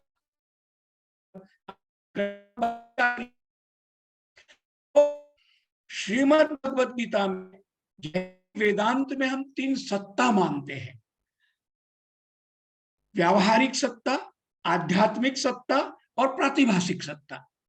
तो व्यावहारिक तो हमारी ये दुनियादार जो हमको जो कुछ दिखाई देता है वो व्यवहार है, और आध्यात्मिक केवल और केवल हमारी जो परम अनुभूति की सच्चिदानंद स्वरूप की जो बात है वो आध्यात्मिक सत्ता है। लेकिन इन दोनों के बीच में एक प्रातिभाषिक सत्ता कही गई है, और ये प्रातिभाषिक सत्ता आज विज्ञान इसको सिद्ध करता है। यानी कि वर्चुअल, मैं बैठा हूं अहमदाबाद में यहाँ और आप बैठे अलग अलग जगह पे, हम एक पटल पर इकट्ठे हुए हैं, एक दूसरे को देख रहे हैं, रूप का देख रहे हैं और ध्वनि को सुन रहे हैं। तो ये प्रातिभाषिक है नहीं, लेकिन दिखाई देता है। आप अपने अपने जो यंत्र है उसको बंद कर देंगे तो ध्वनि भी बंद हो जाएगी और रूप का दर्शन भी बंद हो जाएगा। तो नाम रूप मिथ्या है, ये जो वेदांत कहता है वो सिद्ध हो गया। यानी यही आधुनिक विज्ञान ने हमारे जो परम ज्ञान की बात है, अध्यात्म विज्ञान की बात है, उसको सिद्ध कर दिया है। तो इस तरह से हम इसको समझ सकते हैं, जो मैं अपने अनुभव और अपनी अध्ययन से जो समझता हूं वो आपको बताता हूं। तो अब मैं प्रसंग के ज्ञान विज्ञान योग के बारे में मुझे आपसे कहना है।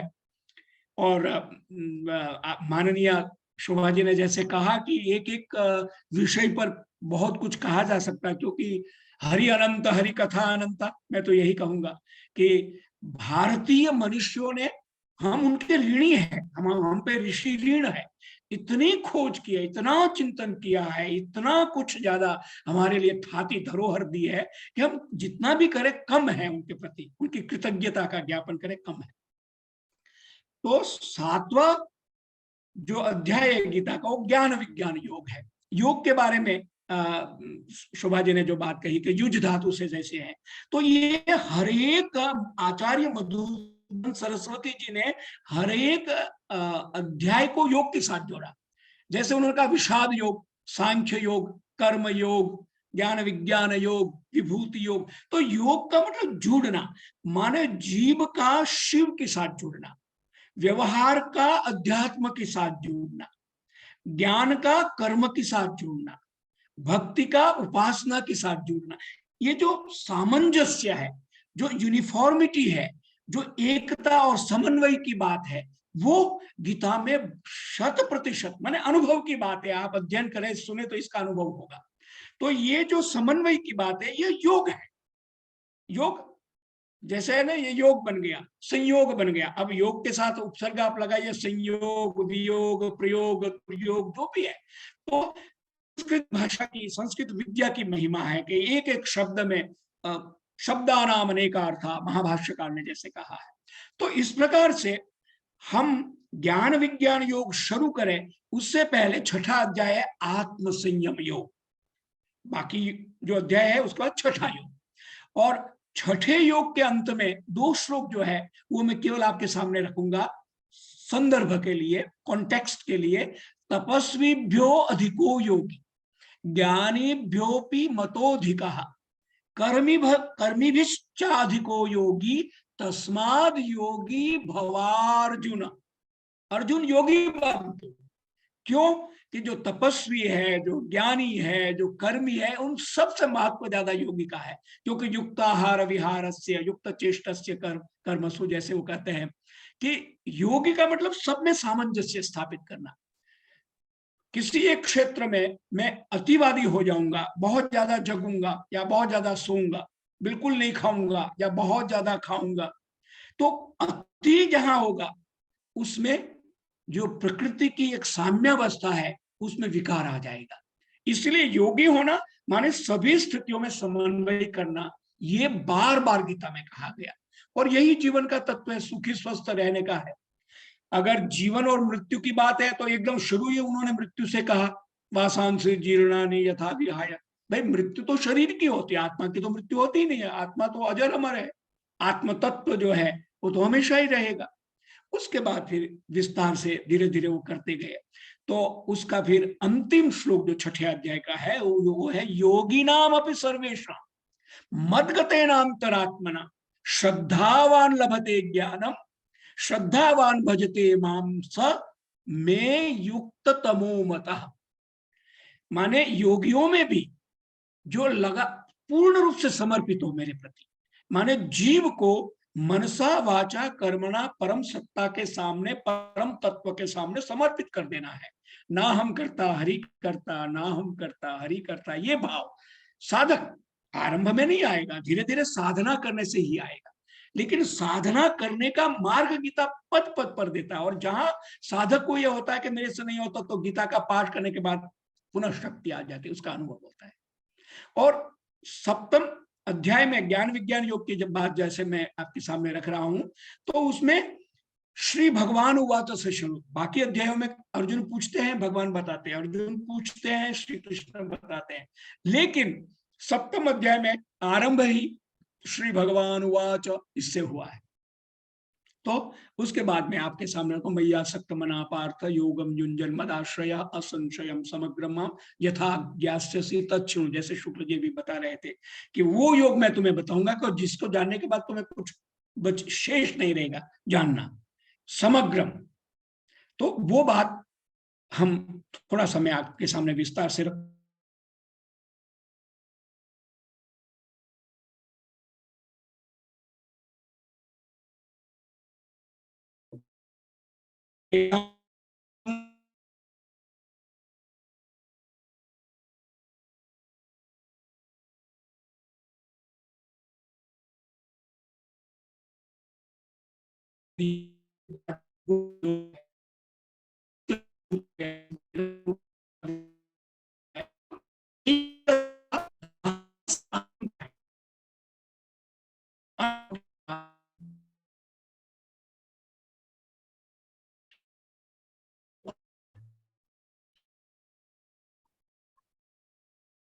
महोदय कैमरा ऑफ कर लें, क्या पता आवाज फिर सही हो जाए, कुछ नेटवर्क की समस्या लग रही है।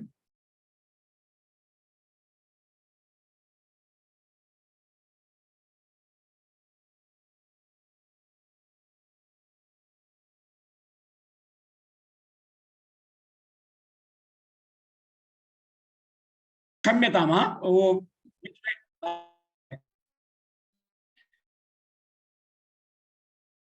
अच्छा, मैं आपके सामने फिर बाद में अध्याय की 90वें अध्याय राज विद्या राजगुह्य योग की बात कह रहा था। तो ज्ञान और विज्ञान, केवल ज्ञान के साथ वी उपसर्ग लगाने के कारण विज्ञान है। तो आध्यात्मिक परंपरा में विज्ञान ब्रह्म ज्ञान को बोलते हैं, लेकिन व्यावहारिक सत्ता में विज्ञान भौतिक विज्ञान है, भौतिकी जिसको भौतिक शास्त्र कहते हैं, रसायन विज्ञान है, धातु विज्ञान है, वनस्पति शास्त्र का विज्ञान है, और विशिष्ट ज्ञान को हम विज्ञान कहेंगे, सिर्फ उसकी जो व्याख्या करते हैं।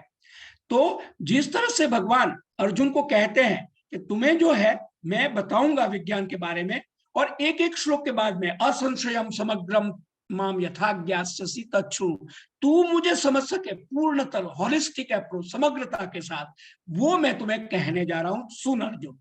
ज्ञानम तेहम स विज्ञानम इदम वक्ष्याम्य अशेषतः। अशेष ज्ञान विज्ञान विशिष्ट ज्ञान के साथ व्यावहारिक आध्यात्मिक और पूरा सच्चिदानंद स्वरूप मेरा जो है उसके बारे में मैं तुम्हें बताऊंगा। यज ज्ञात्वा नेह भूयः अन्यत् ज्ञातव्य मवशिष्यते। बाकी उसके बाद जानने का, जैसे कबीर साहब कहते हैं ना, कबीर में पूरा पाया, कबीर साहब अपनी वाणी में बोलते हैं कि मैंने तो उसको पा लिया। और बहुत सारी बातें उन्होंने समय समय पर कही है। तो इस तरह समग्रता से उसको पाना बहुत जरूरी है। इसलिए हमारे आचार्यों ने जो ज्ञान है, कर्म है और भक्ति है, उसका समन्वय किया है। नरसिंह मेहता का मैं नाम लूं, जागिने जोवतो जगत दिशे नहीं, ऊंघमा अटपटा भोग भासे। गुजराती में जो नरसिंह मेहता के भजन है कि मैं जब जग के देखता हूं, यानी कि मतलब पूर्ण ज्ञान के साथ और आध्यात्मिक विज्ञान के साथ जब मैं विचार करता हूं, देखता हूं, इन चर्म चक्षु से नहीं, अपनी प्रज्ञा, मेधा और अपनी ज्ञान की दृष्टि से देखता हूं, तो जगत दिशे नहीं, ये संसार नहीं है। ब्रह्म सत्यम जगन मिथ्या जीवो ब्रह्म ना परे वाली बात। और ऊंघमा अटपटा भोग भासे, ऊंघ माने निद्रा, यानी अज्ञान,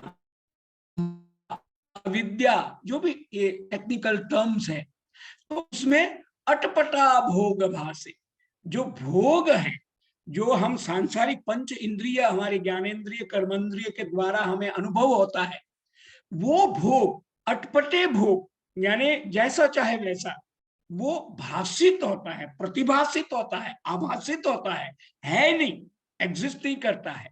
तो इस तरह की बात सीधी सादी भाषा में कहना इन महापुरुषों ने, साधकों ने, संतों ने, महात्माओं ने अपने अनुभव के आधार पे कहा है। कबीर साहिब की बात मैं लूं तो उन्होंने भी इसी तरह की अपनी अनुभूतियों को माया के बारे में कहा है, माया में महाठगनी जाना। और उन्होंने अपनी बात को कहा है कि मैं कैसे परम तत्व को जब मैं पा लेता हूं तो मुझे आनंद ही आनंद की अनुभूति होती है। और महाराष्ट्र के संत हुए तुकडोजी महाराज, आप लोगों ने नाम सुना होगा। एक पंक्ति है उनकी, हर देश में तू, हर वेश में तू, हर देश में तू, हर वेश में तू, तेरे नाम अनेक तू एक ही है। जो ऋग्वेद की बात है, एकम सद विप्रा बहुधा वदंती। वो योगेश्वर हो, कृष्ण हो, राम हो, 24 अवतार हो, 10 अवतार हो, कोई भी ना, वो है तत्व एक ही, जो उपनिषद के मंत्र बोलते हैं। सागर से उठा बादल बनकर, बादल से फटा बिजली बनकर, फिर नहर बनी नदिया गहरी, फिर नहर बनी नदिया गहरी, तेरे भिन्न प्रकार तू एक ही है। तो वो जो परम सच्चिदानंद स्वरूप वाली बात जो कृष्ण बार बार अर्जुन को बताते हैं, वो जब कहता है कि मुझे तो नहीं पता है, तो वो कहता है कि मैं तो जानता हूं अर्जुन, तू नहीं जानता, क्योंकि तू जीव भाव में है, मैं शिव भाव में, पूर्णता के भाव में हूं। तो समग्र होने के कारण मैं समझ पाता हूं, जानता हूं, तुमको अभी उसका अनुभव या उसका ज्ञान या अनुभूति नहीं है। तो इसीलिए इसी कॉन्टेक्स्ट में वो कहते हैं, मनुष्याणाम सहस्रेषु कश्चित् यतति सिद्धये, यतताम अपि सिद्धानाम कश्चिन् माम वेत्ति तत्वतः। सीधी सी बात है, हम साधना करते हैं लेकिन फिर डाइवर्शन हो जाता है, हम सबका अनुभव है। हम जप करते हैं, संध्या वंदन करते हैं, लेकिन मन में कुछ मन डाइवर्ट होता, कहीं और चला जाता है। एकाग्रता करना, जब तक पूर्ण अभ्यास ना हो तब तक एकाग्रता बनती नहीं है। और इसीलिए तो अष्टांग योग है हमारे लिए, यम, नियम, साधना, ध्यान, समाधि, प्राणायाम, प्रत्याहार जो है सारा, तो वो एकाग्रता के लिए है। हमारे ऋषियों ने हमें जो विज्ञान दिया है वो जीवन की पूर्णता के लिए दिया है, कि हम मानव शरीर जो पंचभूत का पुतला बोलते हैं कबीर साहब के, ये तो पंच तत्व का है, और उसमें मन, बुद्धि, चित्त, अहंकार की जो अनुभूति होती है, और प्राण तत्व जो है, 3 सूक्ष्म शरीर है, 5 कोश है, आनंद, अन्नमय कोश, मनोमय कोश, विज्ञानमय कोश, आनंदमय कोश की बात है। तो ये इतना पूर्ण विज्ञान है, अध्यात्म विज्ञान, जिसको अगर हम जान ले तो मृत्यु का डर नहीं होगा। संसार में जो हमें जितनी चीजें हमें डराती है, या डिप्रेशन आती है, या अभाव होता है, या व्यवहार में बहुत सारी सामाजिक जीवन, व्यक्तिगत जीवन हमारा जो कई बार विशृंखलित होता है, तो उसमें ये ज्ञान विज्ञान योग हमको मदद करता है और इससे हमें और आगे बढ़ने की और जीवन के पूर्ण आनंद की अनुभूति होती है, ऐसा मेरा मानना है। बाकी तो आगे उन्होंने भूमि रापो नलो वायु खम मनो बुद्धि रेवच अहंकार इतियम में भिन्ना प्रकृति अष्टधा, ये जो चौथा श्लोक है 7वां अध्याय का, तो ये अष्टधा प्रकृति के बारे में कहा है। और भूमि आपह खम ये जो मनो बुद्धि, ये जो अष्ट कहा तो पृथ्वी को लेकर, जल को लेकर, अनल को लेकर, वायु को लेकर सारे विज्ञान, भौतिक विज्ञान तो यही है जिसके बारे में सारी खोजें हो रही है। सूचना प्रविधि, इंफॉर्मेशन टेक्नोलॉजी अभी है, ये ध्वनि विज्ञान है। ध्वनि के कारण आप मुझे देख भी रहे हैं, सुन भी रहे हैं, मैं आपको देख रहा हूं, आपको सुन रहा हूं। तो ये भौतिक विज्ञान या आध्यात्मिक विज्ञान का अद्भुत समन्वय किया है। और फिर उन्होंने सूत्रे मणिगणा एवं, जैसे शोभा जी ने बताया कि वो कहते हैं मत्तः, मेरे से ये सारा विस्तार हुआ है, इसमें तुझे ज्यादा कुछ ऐसा आश्चर्य होकर देखने की जरूरत नहीं है। और विभूति योग में तो यद यद विभूति मत सत्वम श्रीमद ऊर्जितमेव वा, इस प्रकार से कह के उस बात को उन्होंने समझाया है। और ये हम सब अर्जुन हैं, और ये गीता हमारे महायोगेश्वर की उपस्थिति वाणी है। जैसे भागवत, श्रीमद् भागवत महापुराण को वांगमयी मूर्ति माना जाता है, अस्तित्व माना जाता है कृष्ण का, तो गीता भी तो उनकी एक वांगमयी जो है उनकी मूर्ति है, प्रतिमा है, जो हमको दिन प्रतिदिन आगे बढ़ने के लिए और हमको एक प्रकार से जीवन की पूर्णता के प्रति हमको ले जाने के लिए ये सहायता होती है। मुझे बहुत कुछ कहना है, लेकिन यहाँ ज्यादा कुछ सुविधा न होने की वजह से, वातावरण से, तो मैं आज इतना ही कह के अपनी वाणी को विराम दूंगा। कोई त्रुटि हुई हो तो आप लोग मुझे क्षमा करेंगे। धन्यवाद, नमस्कार। बहुत बहुत धन्यवाद महोदय जी। वस्तुतः हमारे भारत की पहचान से लेकर के हम सबकी वैयक्तिक पहचान को भी आपने ज्ञान विज्ञान योग से जोड़ा और हमें प्रेम और भक्ति को जागृत करके अपने ज्ञान को संवर्धित करने के लिए मार्गदर्शन दिया। आपने विभिन्न उदाहरण भी दिए। यद्यपि आप व्यस्तता के साथ साथ ऐसे जगह हैं जहां से शायद दूसरे होते तो कह देते कि हम नहीं जुड़ पाएंगे, आप देख लीजिए, लेकिन आपने उसके बावजूद भी इस गोष्ठी का मानवर्धन किया है, हम सबको गौरवान्वित किया है। तो आपके प्रति विनम्र आभार। और इस पटल पर अभी मैं देख रहा हूँ अनेक गणमान्य सुधीजन उपस्थित हुए हैं।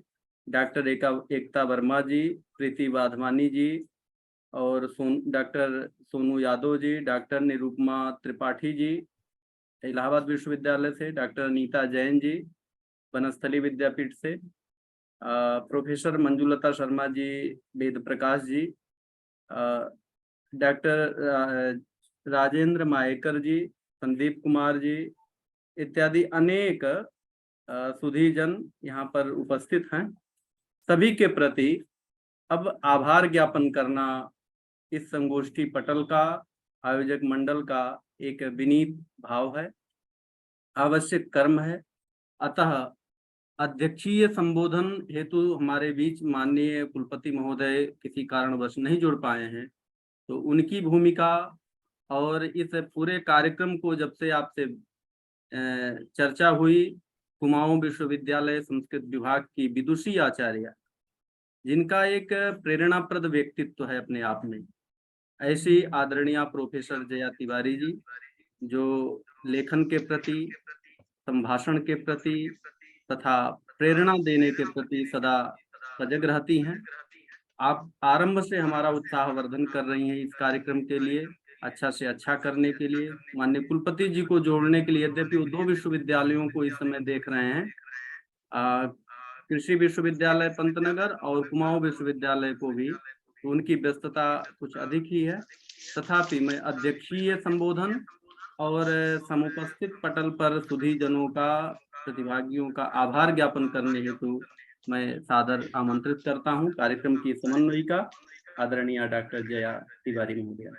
प्रोफेसर जया तिवारी। बहुत बहुत धन्यवाद, बहुत बहुत धन्यवाद। ओम श्री परमात्मने नमः। वसुदेव सुतं देवं कंसचाणूरमर्दनं देवकी परमानंदं कृष्णं वंदे जगद्गुरुं। शारदा शारदाम्बोजवदना वदनाम्बुजे सर्वदा सर्वदास्माकं सन्निधिं सन्निधिं क्रियात्। सर्वेभ्यो नमो नमः। आज संस्कृत विभाग डीएसबी परिसर कुमाऊं विश्वविद्यालय नैनीताल, शिव प्रसाद संस्कृत डिग्री कॉलेज रामपुर बक्सर बिहार एवं चातुर्वेद संस्कृत प्रचार संस्थान काशी, इन तीनों के संयुक्त तत्वाधान में आयोजित एकादशी श्रीमद् भगवत गीता राष्ट्रीय गोष्ठी के इस एकादश पुष्प रूपी व्याख्यान में आप सबका हार्दिक अभिनंदन, आप सबका हार्दिक स्वागत करती हुई मैं आज अध्यक्षीय भाषण, यद्यपि माननीय कुलपति जी, आवाज आ रही है मेरी? आ रही है? जी जी आ रही है। महोदया। हाँ, यद्यपि अध्यक्षीय भाषण के लिए हमारे माननीय कुलपति जी का ये हमने उनके आशीर्वाद के रूप में हमने अध्यक्षीय भाषण के लिए हमने उनसे अनुरोध किया था, लेकिन किसी कारण से वो नहीं इसमें जुड़ पाए हैं। अतः मैं डॉक्टर चंद्रकांत शुक्ल जी के अनुरोध पर अध्यक्षीय भाषण देने की क्षमता एक हटता कर रही हूँ। उसमें जो कुछ भी त्रुटि होगी उसके लिए आप मुझे क्षमा करेंगे, क्योंकि मेरा जो यहाँ पर दायित्व है केवल धन्यवाद करना है। लेकिन मैं यहाँ पर देख रही हूँ हमारे बीच में आज गण्यमान और विदुषी और दोनों ही हमारे जो मुख्य वक्ता और विशिष्ट वक्ती दोनों हैं, वह इनके दिव्य भाषणों से, इनके दिव्य दर्शनों से भी मैं बहुत कृतार्थ हुई हूँ। उनके दर्शन से, जिनको मैं बहुत समय से जानती हूँ, यद्यपि प्रत्यक्ष रूप में नहीं देखा था, लेकिन फिर भी मैं उनके लेखन के माध्यम से, मैं डॉक्टर शोभा मिश्रा जी को उनके लेखन के माध्यम से जानती हूँ, और डॉक्टर बलदेवानंद सागर जी, इनका तो मैं संस्कृत संभाषण जो आजकल चल रहा है, इसमें क्या लर्न संस्कृत बी मॉडर्न, वो सीरीज जो चली है सीईसी की सीरीज, उस सीरीज के माध्यम से मैं आपकी बहुत अनन्य भक्ति हूँ। मुझे बहुत अच्छा एक मौका मिला है कि आपके दर्शन हुए हैं। मैं जब कभी भी मुझे अवसर मिलता है मैं उसको सुनती हूँ सीरीज को, और बहुत लाभान्वित मुझे महसूस होता है। इसके लिए मैं बहुत बहुत आपके दर्शन मुझे आभासी पटल में हुए, इसके लिए मैं बहुत बहुत आपकी आभारी हूँ और कृतज्ञ हो गई हूँ। मैं कृतार्थ हुई हूँ मैं आज दोनों विशिष्ट वक्ता और मुख्य वक्ता को यहाँ पर देख करके। तो यद्यपि यहाँ पर कहने के लिए मेरे पास कुछ नहीं है, क्योंकि दोनों ही आप विद्वान विदुषी यहाँ पर बहुत अच्छा आपने यहाँ पर वक्तव्य रखा है। फिर भी बस मैं थोड़ा सा एक, हम देख रहे हैं गीता में योग, हम जो पूरे हमारे 18 अध्याय हैं सब में योग जुड़ा है, और आपने क्या कहना, आज मुख्य वक्ता के रूप में डॉक्टर बलदेवानंद सागर जी ने हमको ये स्पष्ट कर दिया है कि जो हर अध्यायों का योग लिखा हुआ है, योग शब्द से इसको जोड़ दिया है, यह आचार्य सरस्वती जी का लिखा हुआ है। तो एक हमारे ये शंका का समाधान हुआ है, इसके लिए आपने हमें बहुत अच्छा ज्ञान दिया है। ये हमें, हमारे आंखें हमारी खोल लिए हैं। हम तो सोच रहे थे कि ये श्रीमद् भगवत गीता में योग जो जोड़ा गया है ये श्री कृष्ण भगवान ने ही खुद जोड़ा है, यही हमारी एक वो थी। लेकिन आज आपने हमें बता दिया है कि आचार्य सरस्वती के द्वारा योग जोड़ दिया गया है, और वास्तव में योग का अर्थ ही है समता का भाव, एकता का भाव, समत्व का भाव।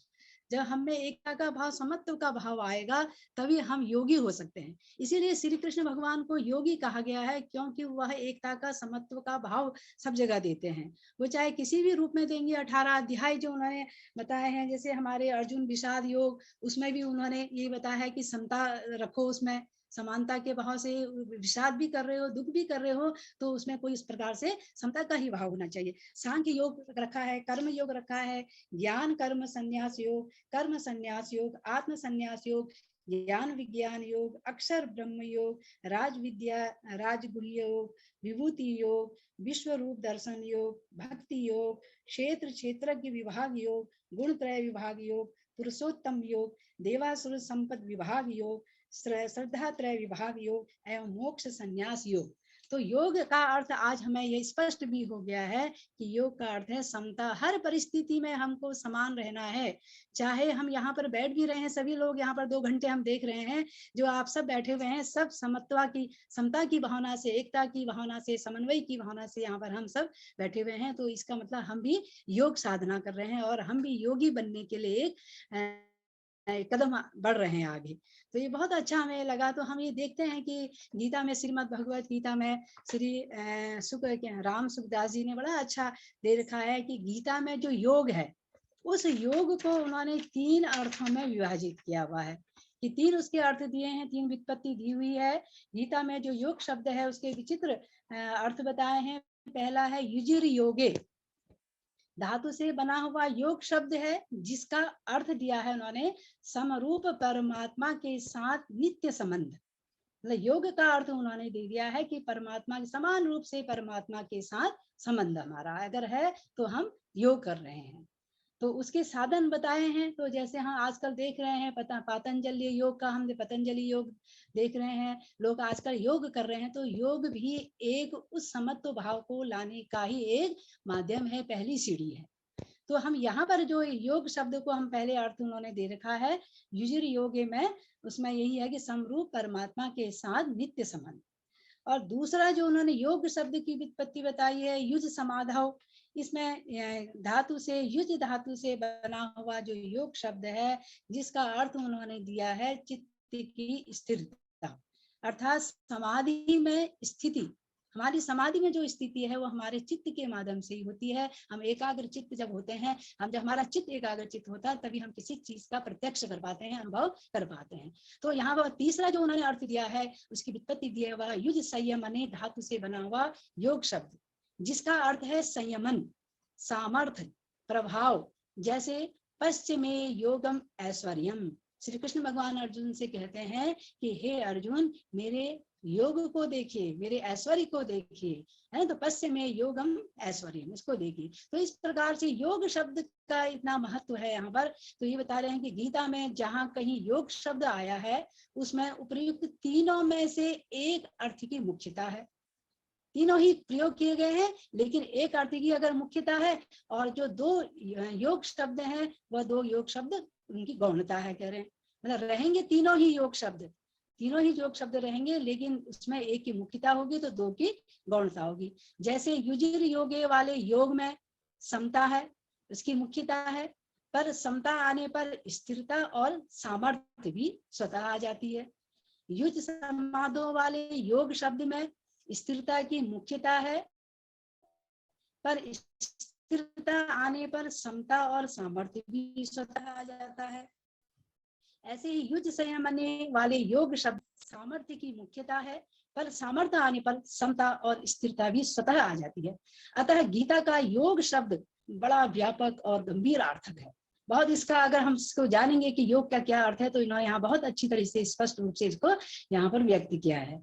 तो जैसे हम पतंजलि योग दर्शन में चित्त वृत्तियों के निरोध को योग नाम से जाना गया है, इस प्रकार योग का जो परिणाम कहा गया है उसी को ही कहा गया है। दूसरे अध्याय का 48वां और छठे अध्याय का 33वां जो श्लोक है, उसमें उन्होंने योग नाम से उसको कहा गया है। तो इस प्रकार से बता रहे हैं कि ये चित्त वृत्ति, तात्पर्य यह है कि गीता चित्त वृत्तियों से सर्वथा संबंध विच्छेद पूर्वक स्वतः सिद्ध सम स्वरूप में स्वाभाविक स्थिति को योग कहती है। स्वाभाविक स्थिति को योग कहती है। जब हमारी समता के कारण सम स्वरूप वाले हम हो जाएंगे, सम स्वरूप में स्वाभाविक स्थिति जो रहेगी, उसी को हम योग कहते हैं, ऐसा गीता में कहा गया है। उस समता में स्थिति होने पर भी कभी उससे वियोग नहीं होता है। अगर हमें समत्व का भाव रहेगा तो हमको कभी भी उससे वियोग नहीं होगा, कहते हैं। कभी वृत्ति रूपता नहीं होती, कभी वित्थान नहीं होता है। वृत्तियों का निरोध होने पर तो निर्विकल्पक अवस्था होती है, पर समता में स्थिति होने पर निर्विकल्पक बोध होता है। तो निर्विकल्पक जो बोध है वह अवस्थातीत और संपूर्ण अवस्थाओं का प्रकाशक है। समता और नित्य योग का अनुभव कराने के लिए गीता में 3 योग मार्गों का वर्णन किया है। हम देख रहे हैं कि इसमें 18 अध्याय में उन्होंने योग योग लिखा हुआ है। सब में हम सोचेंगे कि सामान्य लोग सोचेंगे कि 18 प्रकार के योग हैं, लेकिन नहीं, ये कहते हैं कि योग जो है वो 3 प्रकार का है, और तीनों ही प्रकार के जो योग हैं वह क्या है, ये गीता में 3 योग मार्गों का वर्णन किया गया है। और 3 योग कौन है? ये कर्म योग, ज्ञान योग, भक्ति योग, ये 3 योग हैं। चाहे सारे योगों को उन्होंने 3 योग में विभाजित कर दिया है। तो बता रहे हैं इसमें कि स्थूल, सूक्ष्म और कारण, इन तीनों शरीरों का संसार के साथ अभिन्न संबंध है, अतः इन तीनों को दूसरों की सेवा में लगा देना यह कर्मयोग है। अब वहां पर गीता में उन्होंने अलग अलग ये बताया कि कर्मयोग हम किसको कहेंगे, जो हमारा ये सूक्ष्म और स्थूल और कारण शरीर जो हमको मिला है, इसको हम क्या करें, संसार के साथ अभिन्न संबंध है इनका, और तीनों को हम दूसरों की सेवा में लगा दें, तो यह कर्मयोग हुआ।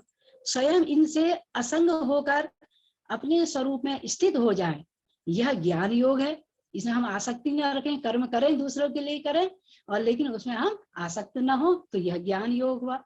और स्वयं भगवान में समर्पित हो जाए, यह भक्ति योग है।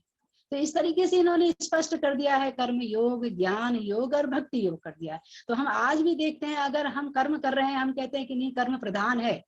कर्म का प्रधान है जो हम दूसरों के लिए कर रहे हैं, समत्व भाव से कर रहे हैं, हम समता की भाव हमारे अगर उस कर्म में है तो वो कर्म योग कहलाएगा। और यदि हम कर्म किसके लिए कर रहे हैं, स्वरूप ज्ञान के लिए कर रहे हैं, तो वह ज्ञान योग हो गया। और यदि हम भगवान में समर्पित होकर के योग कर रहे हैं तो वो भक्ति योग हो गया। इस प्रकार से 3 प्रकार का योग इसमें इन्होंने स्पष्ट किया है। इन तीनों योगों को सिद्ध करने के लिए, अर्थात अपना उद्धार करने के लिए मनुष्यों को 3 शक्तियां प्राप्त करने की शक्ति पहले है। 3 शक्तियां होती हैं, इनसे उद्धार प्राप्त करने के लिए, इन तीनों युगों को सिद्ध करने के लिए, अर्थात अपना उद्धार करने के लिए मनुष्यों को 3 शक्तियां प्राप्त हैं। पहला है करने की शक्ति, जिसको बल कहा है। दूसरा है जानने की शक्ति, जिसको ज्ञान कहा है। और तीसरा है मानने की शक्ति, जिसको विश्वास कहा है। तो इस प्रकार से इन्होंने शक्ति के 3 रूप को उन्होंने इस तरीके से इसमें विभाजित किया है। तो करने की शक्ति निस्वार्थ भाव से संसार की सेवा करके लिए हैं, ठीक है। तो जो हम ये कर रहे हैं, करने की शक्ति जो है वह निस्वार्थ भाव से संसार की सेवा करने के लिए है, ये जो कर्मयोग है। जानने की शक्ति अपने स्वरूप को जानने के लिए है, जो ज्ञान योग है।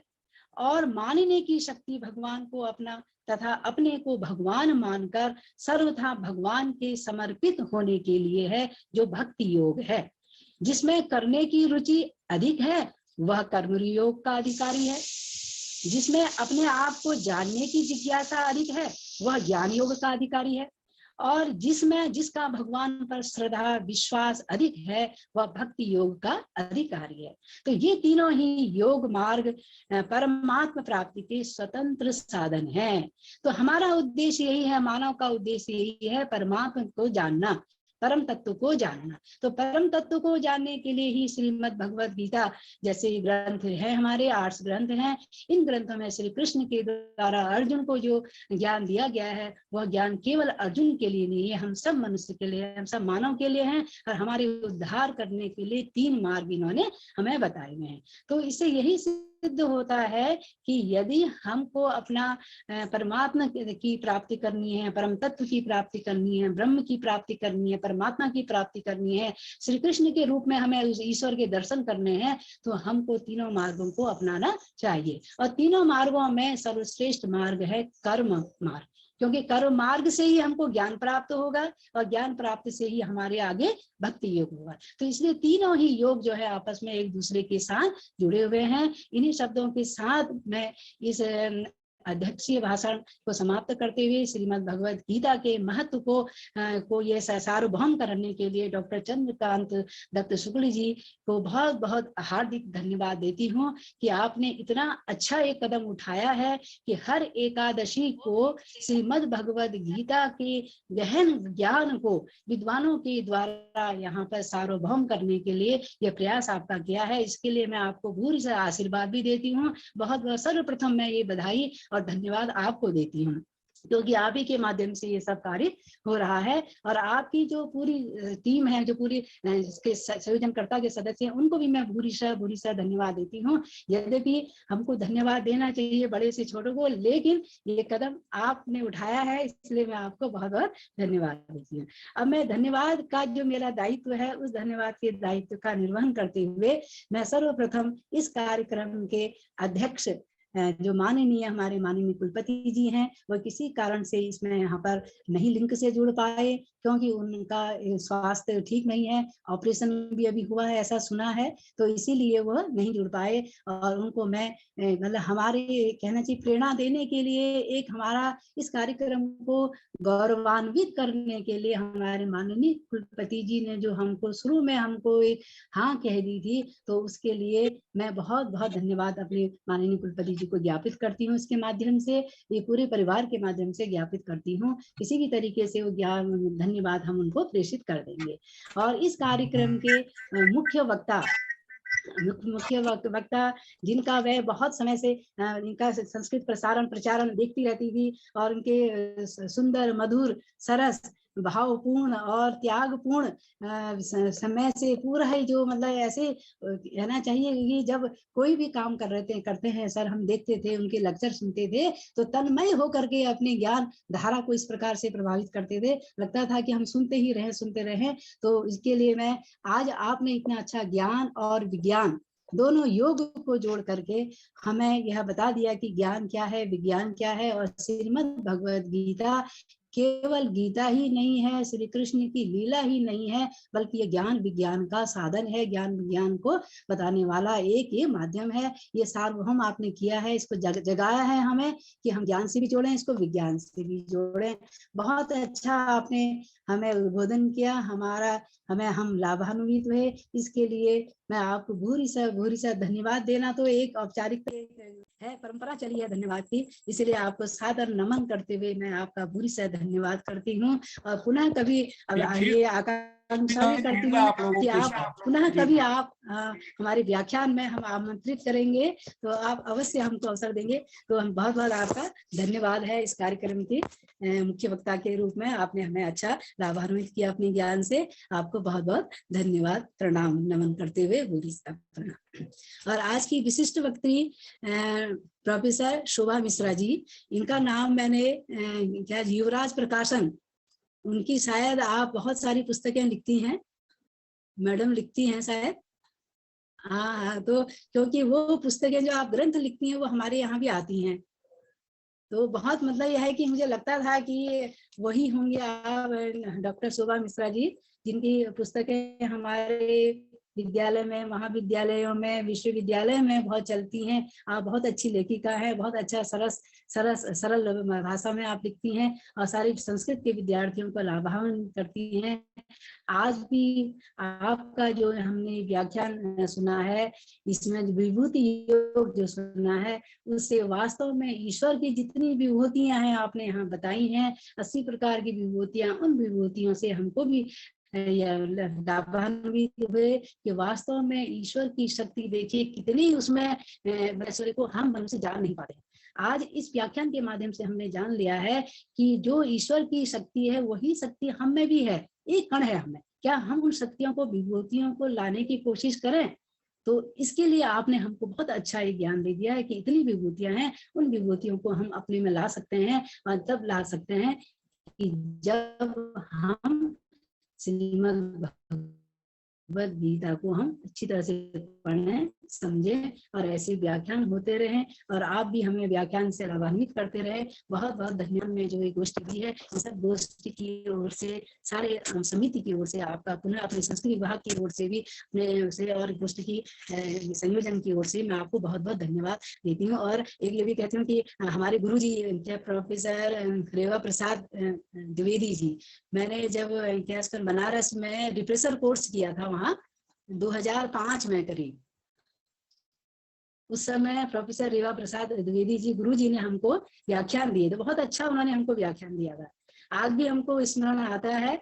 आप उन्हीं की पुत्री है, तो बहुत हम मतलब ये धन्य हुए आपके दर्शन करके लग रहा है कि हमने गुरु जी के दर्शन कर लिए।